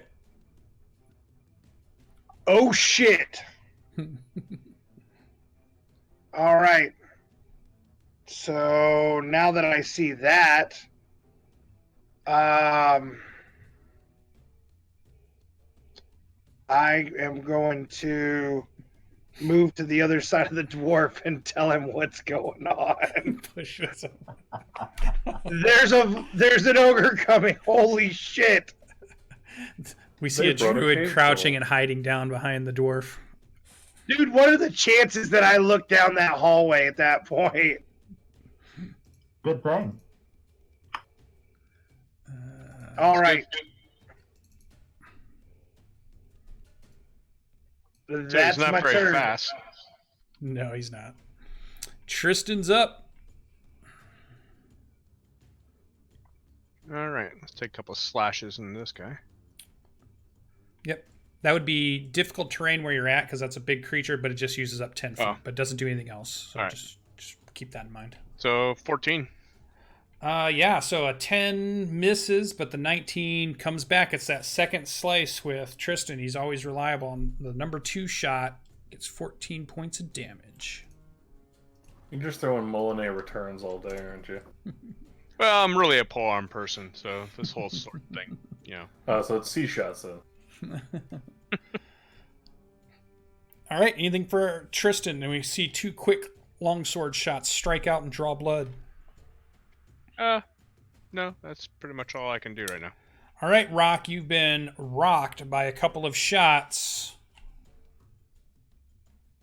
Yeah, and he's pretty pissed off about it. And just gonna go full tee off on this guy. Hopefully, bring him down before getting horribly mauled by whatever's coming up the hall. So going reckless again. 2 reckless, great weapon attacks. All right, here we go. Oh yeah, the crits. So 22. Oh! Nice. So 19 on the first. And Oh, my 42 on the second. Mega damage. Oh, plus 4. Yeah, obliterate. Well, that made me feel better. That. Yeah, we just see you like sever off. Just a complete limb. I think that's 53 total. Oh, where's the?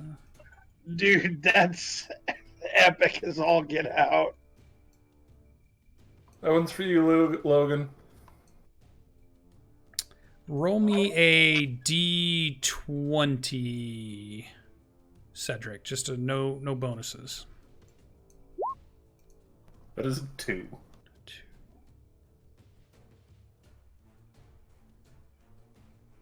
Okay, cool. All right, awesome. All right, anything else for Rock? I'm going to snort derisively at the corpse. Yeah, nice. Eingar, you have a druid hiding behind you. All right. I am going to step up. Can I see it from here? Yeah, you'd see it coming down the hallway at that point. All right. I'm going to take a pot shot with the crossbow. Well, if you're going to try to... it's going to get some cover if that's where you're staying when you try to shoot at it. I'll come out to here. So. All right. So, yeah, arrow misses. Good thing it's a magical crossbow, so it doesn't break. And I'll take Rolling my a second critical shot. miss. And then a 15. I think ogres are easy to hit. Let me check. Yeah, your arrow sinks in. For 10. All right. And I'm just gonna drop the crossbow behind me and pull my sword and axe. Awesome. Come at me like an ogre. And be ready for it to come. Yeah. All right. So that we could take that off the round. Ogre.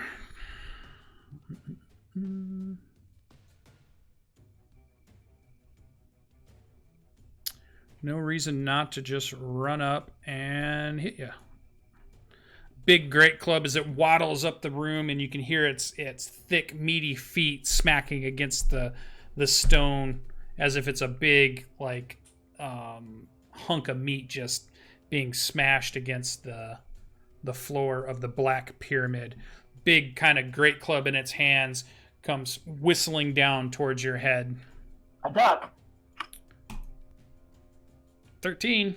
Oh, it totally ducked it. Yeah, swishes miss. past you. Nicely done. Nicely done.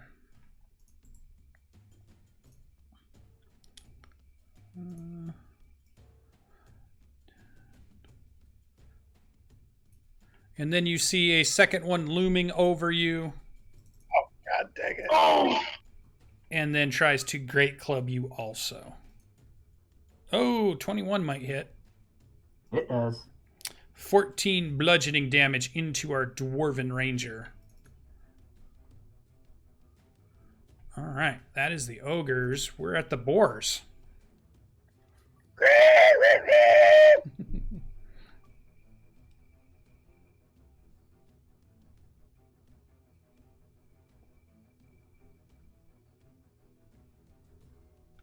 They charge in.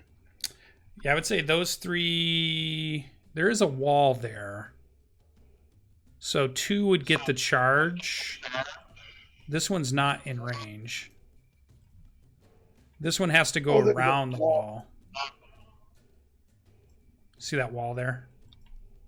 Oh, yeah, I see it now. Same with up there. So you get 2 of them on the charge. I'll still give you the attacks with the other 2, but they'll be regular attacks, not without the charge. All right. So 2 I'm with charge, 2 without. I'm going to do the 2 regular attacks and the 2 charge. Okay, on which one?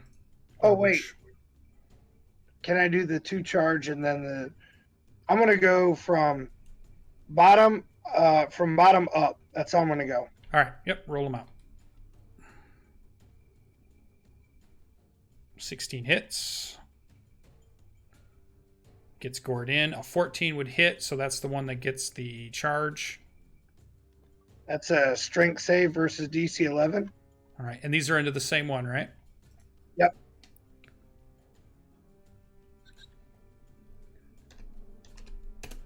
All right, got that one. And Mr. Ogre, 12.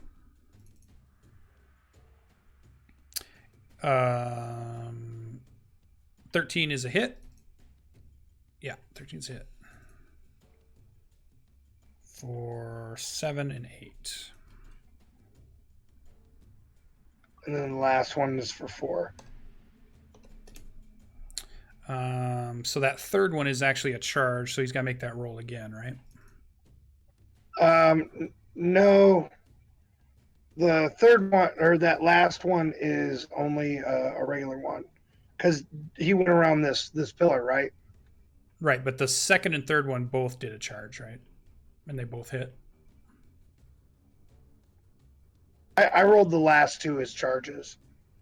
So this guy and this guy. Oh, I gotcha. This guy, I thought that was just going to be a regular attack because he was, making this round in this corner and couldn't quite get in there. Right. Okay.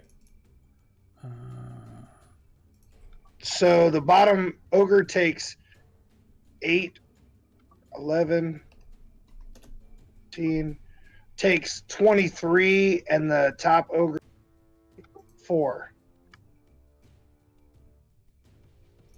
All right. As his lifeblood splashes all over their bristly hair, and his ichor stains the floor.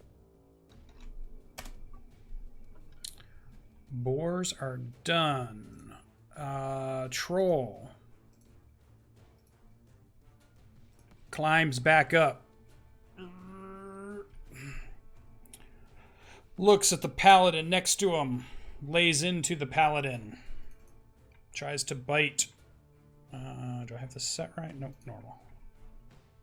There's a bite. 19? Yep. 8 piercing.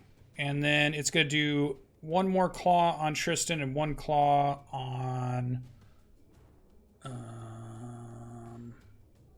Rock. All right. I'll use my reaction to So this is on Tristan for an 18. Yep. 6 slashing. That's exactly what he needs. Yep. And Rock, did you go reckless? You did, didn't you? I did. Yeah, so it's a It's normal. just going to make it a normal attack. So for 19 would hit, 15 slashing, cut in half due to rage. Roger that. And this goes to...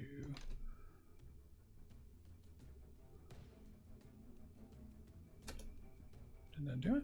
Oh.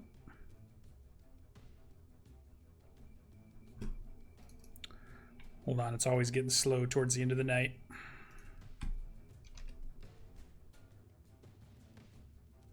There we go. Now we got it. Okay, that's set up. So that troll is done. Albrix, your turn. All right. Alberix sees the troll stand back up and the ogres surrounding his friend and decides to I'm going to thorn whip the shit out of that ogre. I mean, cerebral whip. Okay. Which one? Top one or bottom? The bottom one. All right. Yep. Bottom hits. So we see the barbs on it rip across and open up a wound on it, and it lets out a roar. That's psychic damage? No, it's just piercing damage. Piercing? Oh, okay. I just colored it that way. Anything else from Albrix? Nope, that's it. All right, Tristan. This troll has stood back up. 16 go hits. And yes, it does. It goes down. All right. Then I'm going to pick up the torch and try to torch it. All right.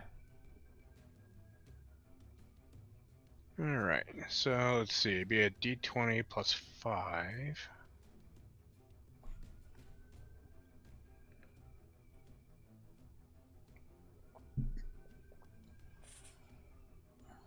Oh, that's garbage.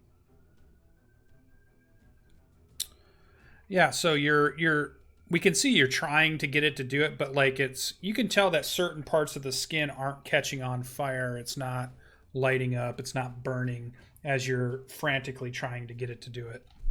Anything else from Tristan? I'll just, put the torch down. Clearly, torches are not my thing. Yeah. All right, that brings us to Rock. The bedding that he's lying on, does that look highly flammable by any chance? Like dried straw, old skins, that kind of thing? It's like skins and old animal skins and things like that. It's not straw or anything, but you could try. Okay. Then I'm going to I'm going to pick it up and make attacks on him. Thematically, I'm trying to light his hair on fire because it seems the greasiest.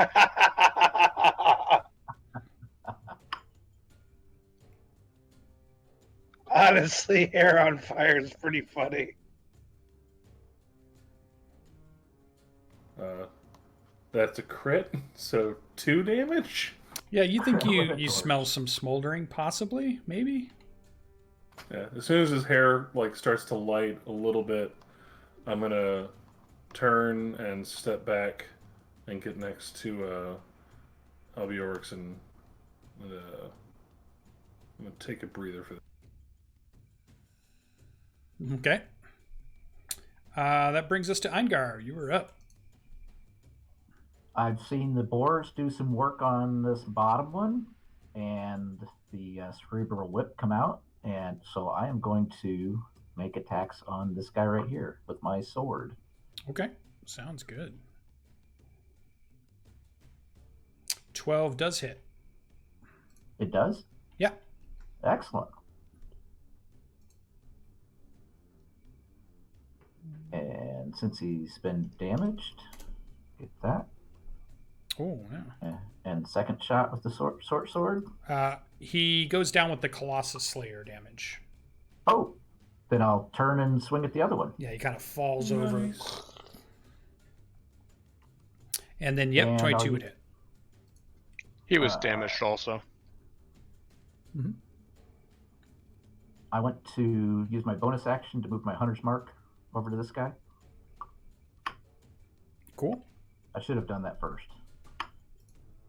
Oh, you have to make a concentration check to make sure it's still up. Oh, good point. That's Constitution, isn't it? Yeah. It's 10 or half of whatever the damage was, whatever was bigger. What did it hit you with? How much points did you take? 14. So, yeah, so the 10 would still make it. So you're good. Okay. Damage from the short sword. 9. He would get Colossus Slayer too, wouldn't he? That only happens once per turn. Oh, okay. Hunter's mark is every hit. Okay. All right. Anything else for Eingar? Nope. I am going to move to here. Yeah, it's a difficult terrain, but you're able to kind of maneuver your way around it. So you use up 15 feet, but you still have plenty. So I kind of bounce off the fat of the dead guy. Tuck and roll. Tuck and roll. It lets out a bellow. And yeah, just swings at you with its great club. 14? That'll miss. All right, yeah, so it smashes into the ground next to you. That brings us to top of the round, boars.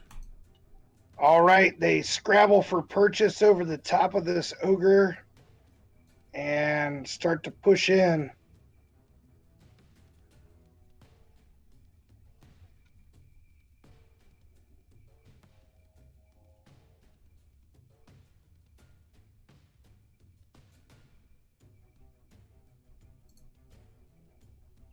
So, yeah, an 11 will hit, 7 will miss, 21, good roll would hit, 15's a good roll would hit.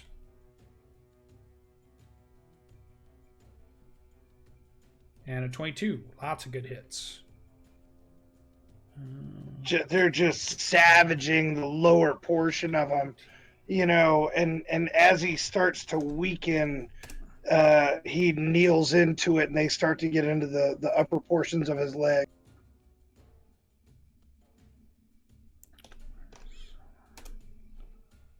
All right.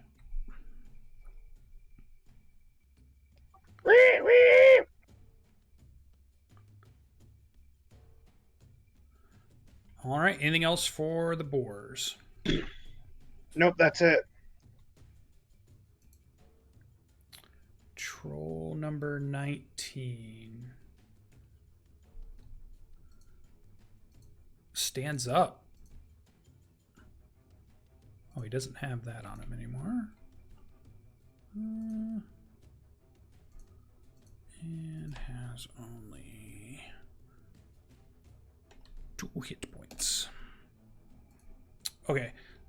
You see it kind of stand back up. Okay.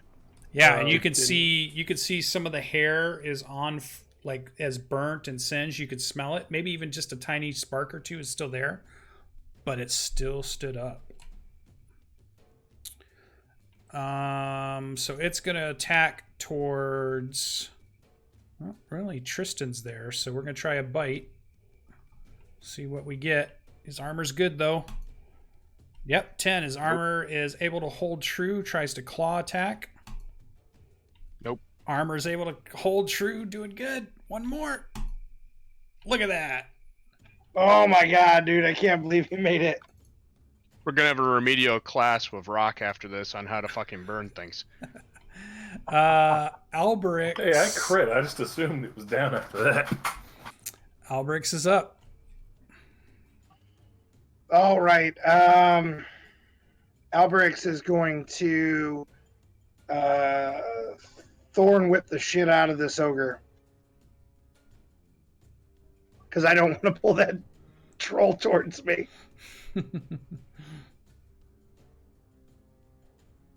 Yep, 21 hits. Ooh, you guys are tearing this guy up. And as he pushes this whip out, he kind of nudges Rock and is like, "Oh my god!" Totally surprised that the troll is back up again, tearing at Tristan.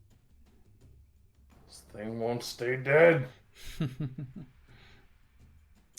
Anything else for Alberix? That's it. Tristan, you were up.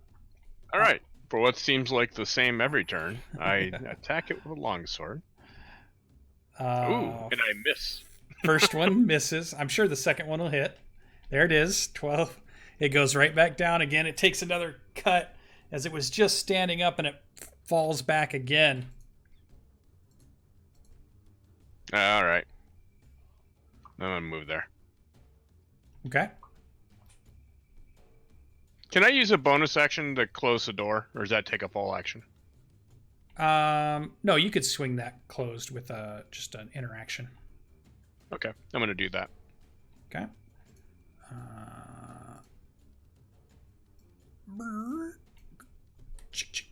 Closes.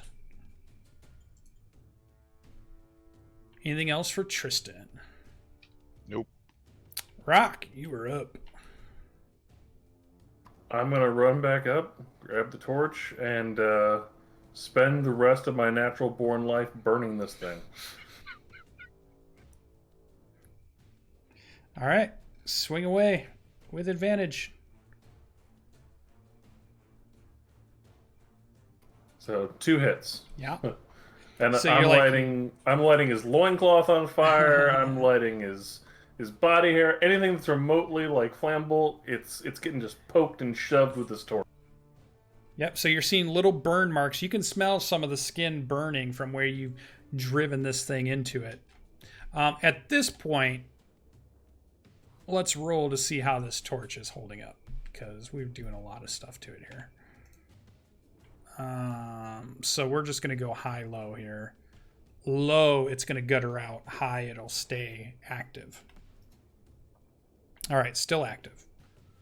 Each time you use it from now on, I'm going to check, though. Okay. Okay. That's 2 attacks from Rock. You moved. Anything else? No, I'm just standing over it with the torch, like waiting for it to move again. Okay. Eingar, you're up. All right. I'm happy to have the help, and I'm going to swing away.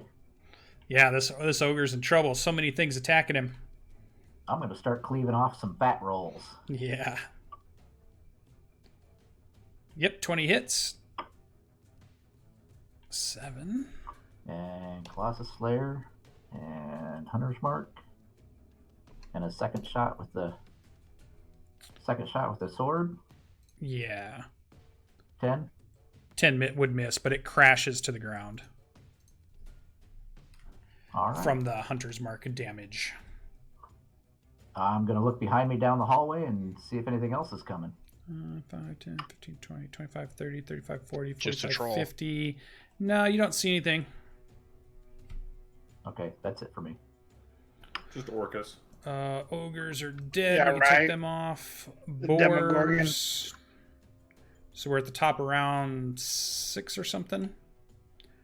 Boars are making a bunch of noise in the hallway. I'm gonna command them to move back to me. All right, so they kind of move back to you.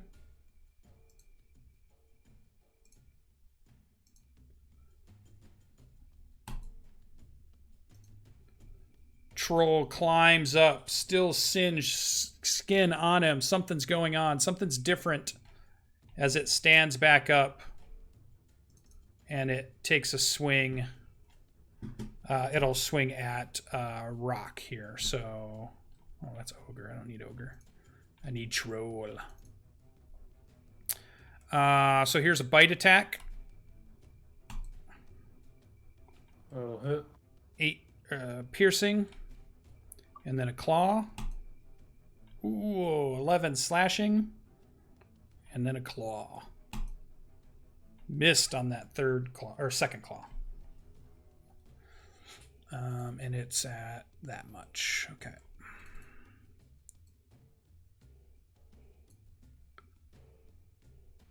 All right. Albrix, you are up. This is like a zombie troll. Yeah, it is. Albirix.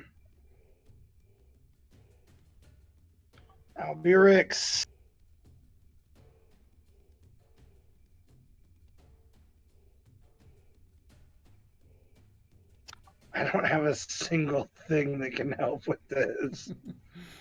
Anybody have an Torch? acid cantrip? Albirix Vanguard is does. going to... Vanguard has lots of fire.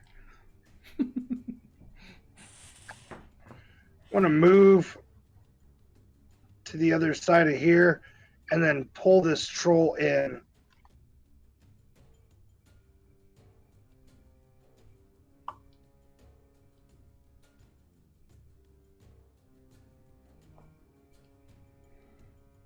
So he snakes its foot and pulls it in 10 foot into where all the hogs are.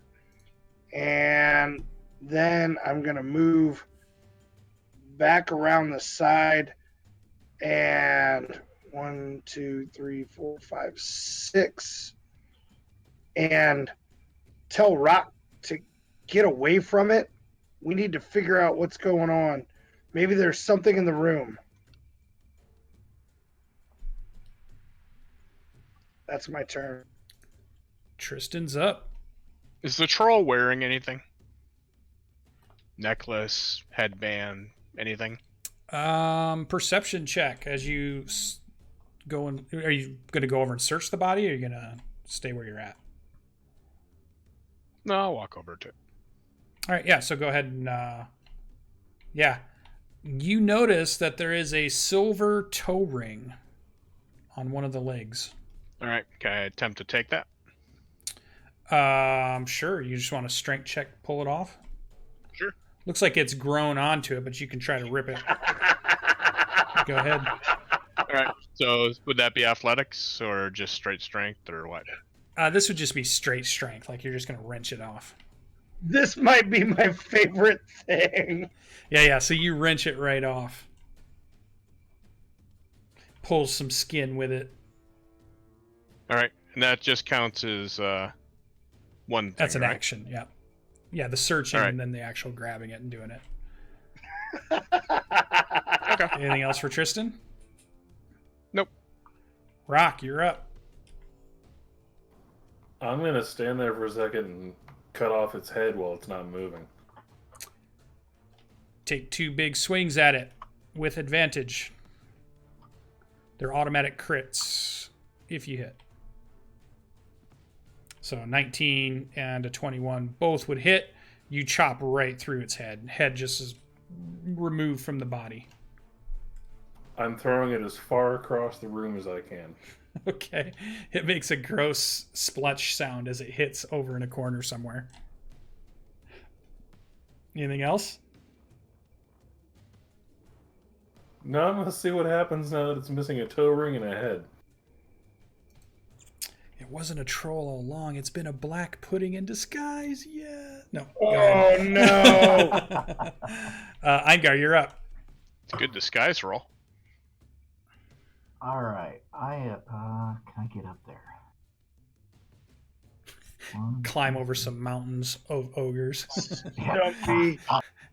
I'm coming up through here. 1, 2, 3, 4. Yeah, so moving through an ogre's 10 feet, and then everything else is 5. 5, 10, 15, 20. I can get to about here, and I'm kind of moving the cloak that I'm wearing around. I'm looking for a patch. I pull off one of the bullseye lantern patches, Cool. and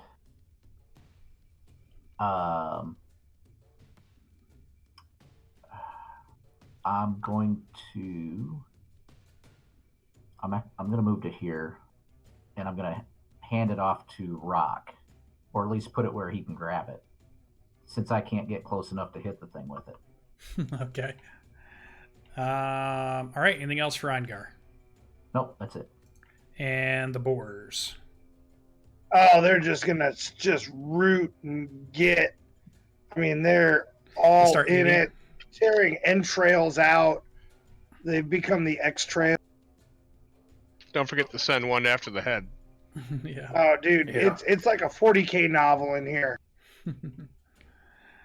All right, so we finally break out of turn order here. It does not appear like the troll rises, and it grows quiet once more in the dark pyramid. I bet I'm you gonna dollars blood and eagle this donuts. thing. How much you want to bet that ring's a regeneration ring? Or fire immunity. Yeah, that could be too. Would That'd an be evil weird. DM do that? That seems crazy. Yes. So Albirix whispers but a word, and the boars take up a spot along here, and he motions to the dwarf to check out that room as he slumps against the wall to rest. I'm gonna come over here and crack the door open and see what's in there. After telling the other guys what I'm gonna do. All right. Well, and none of you have actually searched this room, right? You've just poked around a tiny bit. I think we looked at it a bit before we moved on earlier, but not a not search. quite. Like a search is like a 5 or 10 minute thing. They went through and looked at the bags and the bedding, didn't they? Search it. We'll search it first. Okay. So you guys start kind of ransacking the room. It takes time to move stuff around these big piles of furs. The boars would disappear by that time. How long do you keep them, Albrix? He's think stepped it's a away for a minute. second. Let me roll back up and see. Ooh, it's way up there. Where's his character sheet? Concentration up to 1 hour. Oh, he keeps them for an hour. Nice. So so they will stay then. So who's the one that's doing the search? Probably Everybody, Rock. somebody, nobody. I will. Okay. So I'll Eingar, assist. as you dig down into the bed, you can tell that something was stashed inside these two beds. And as you pull it out, it's an old kind of sack that has a few holes in it. You can hear the clink of coins on the inside as you drag it out from underneath all these different furs that you've kind of torn apart at this point. Rock's rage would drop. Anybody that has anything up for a minute would drop at this point. And so you pull out from both. One big has a sack that feels like a bunch of coins in it, and then from the other bed seems like kind of something similar. Open it up and have a look inside. Yeah, you just see it's a sack full of gold coins. We got a sack with coins. Well, 2 of them. Are these coins? Albirix will one of them to rise out of the sack so that he can examine it. Is it of the same make as the silver? Has some type of different symbol on it, one that you don't recognize or have seen anywhere else. Definitely looks worn. You would guess probably old.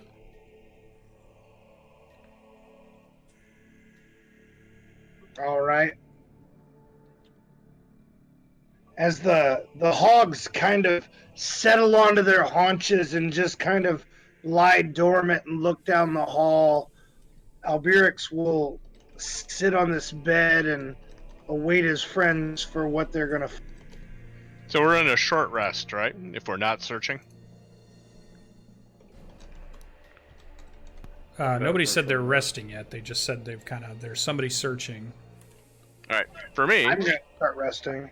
I'm going to do a short rest if they're going to search the room, so I can try to heal some hit points up. Yeah, so that means an hour. Okay, I wasn't sure. The other game I play, it's like 15 minutes, so. That's a generous dude. Yeah. Someone should take a look at that ring while we're resting as well. I think that's pretty much Eingar, isn't it? I'll have a look at it. I just want to do one little calculation real quick.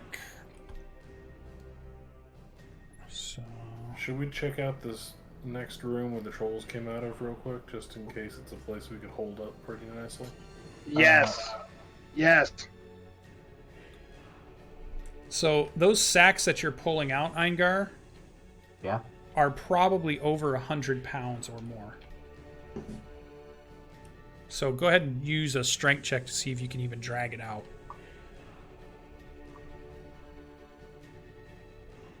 Yeah, you're trying to drag that out and it's too heavy. Oh. Holy crap. I'll walk over and assist him. You're fatigued from raging and you're like after a huge workout, sweating and all your muscles are sore and aching and you're not able to deadlift nothing. You can barely lift your axe. It's fine. I go over and do the smart thing and divided it into 4 piles and put it in each of our backpacks. Yeah.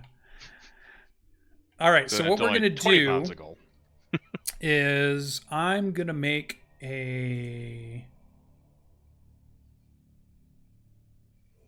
determination. I need to make a roll.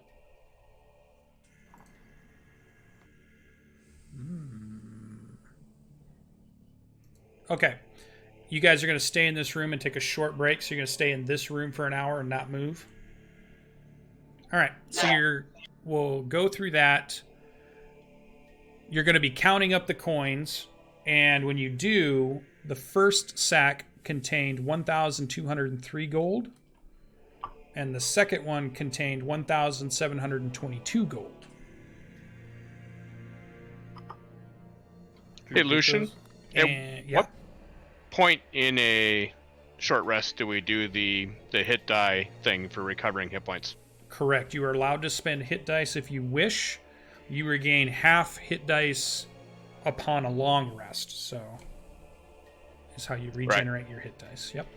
All so right. you can spend as many as you think you need, and you can roll them one at a time if you wish. You don't have to guess at how many you need, but you do have to roll. All Was that that's fine. 1702 on the second one? 1722. 1203, 1722.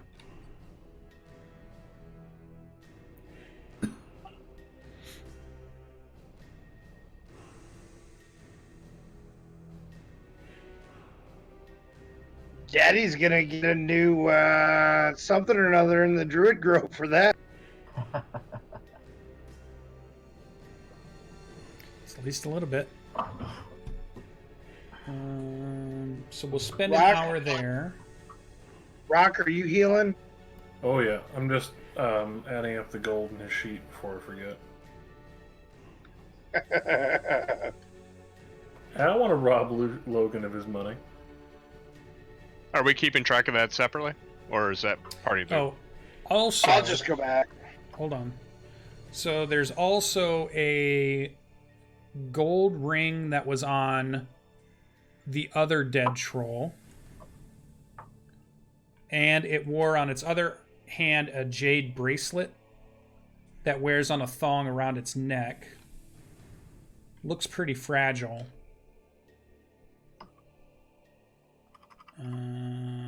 Yeah, so those were on the other troll, not the one that had the what looked like an iron ring on it. I would like to examine the silver ring, the gold ring, and the jade bracelet. With anything special or just... I'll spend 10 minutes to cast Detect Magic. Oh, all right. So you're not going to take a short break? You're going to spend 10 minutes doing a ritual? Oh, that would mess up my break. You got to use an hour to do your short break. Let's just do it later. Yeah, I'll wait. You can Arcana check, but you won't, if you won't know what you don't know. You tell me what your Arcana bonus is if you want to do that. -1 for him, isn't it? It's a 0. Okay. Yeah, you're not sure. The one thing you do notice examining it is the bracelet looks really fragile. So you realize whoever is going to carry it needs to pack it away so that it's cushioned or whatever. You would know the values of it, though. The gold ring has a diamond in it, and you're going to estimate the value. You can write it down for whoever's going to hold it at probably somewhere around 3,000 gold. The jade bracelet is approximately probably 5,000 gold pieces if you can get it back in piece. But do an approximate because we'll do a roll if you try to sell those back in town for what you actually get. But write down on your character sheet so I don't have to go back and look it up. They look very valuable. The iron ring, with that roll, it could just be an iron ring. It could be a couple of silver pieces, or it could be something more. All right. Which is the toe ring? The silver ring. Yeah.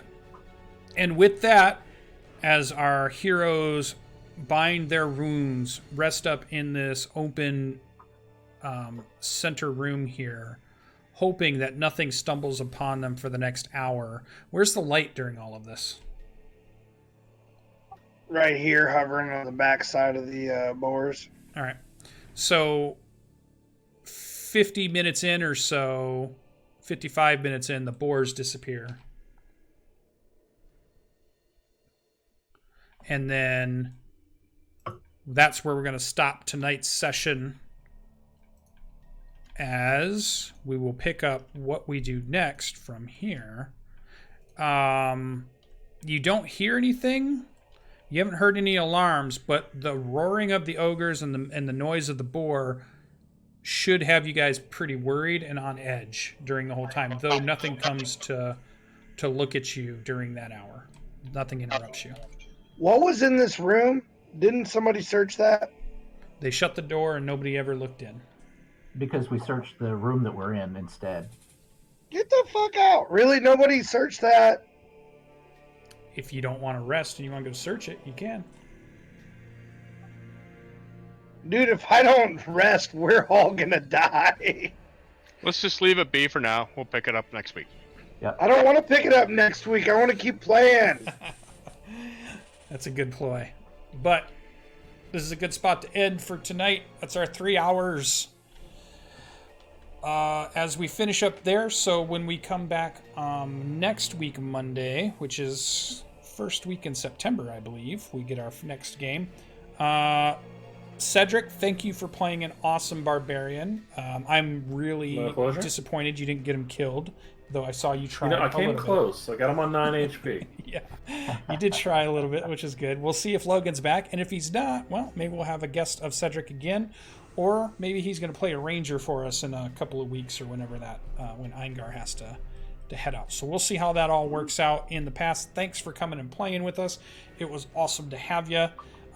It is a nice big battling types of sessions at the moment, but that's what happens when you're dungeon delving and you're going room to room trying to break down the doors and gather all the loot. So for the next I bet few sessions we're going to have lots of fights and lots of battles, because your spidery sense is still tingling, Tristan. You clearly have not found the root of evil yet. There is still plenty of evil to be found. Though most of you are like, eyes are watering and having a hard time breathing with the dead troll corpses in this room is really starting to get overpowering. And that's where we'll end it. Hope everybody enjoyed it. If you missed anything, you can check it out on the VODs or go to the YouTube channel. I'll post it this week. And let us know what you think. And can't wait to see you next week. So everybody, bye.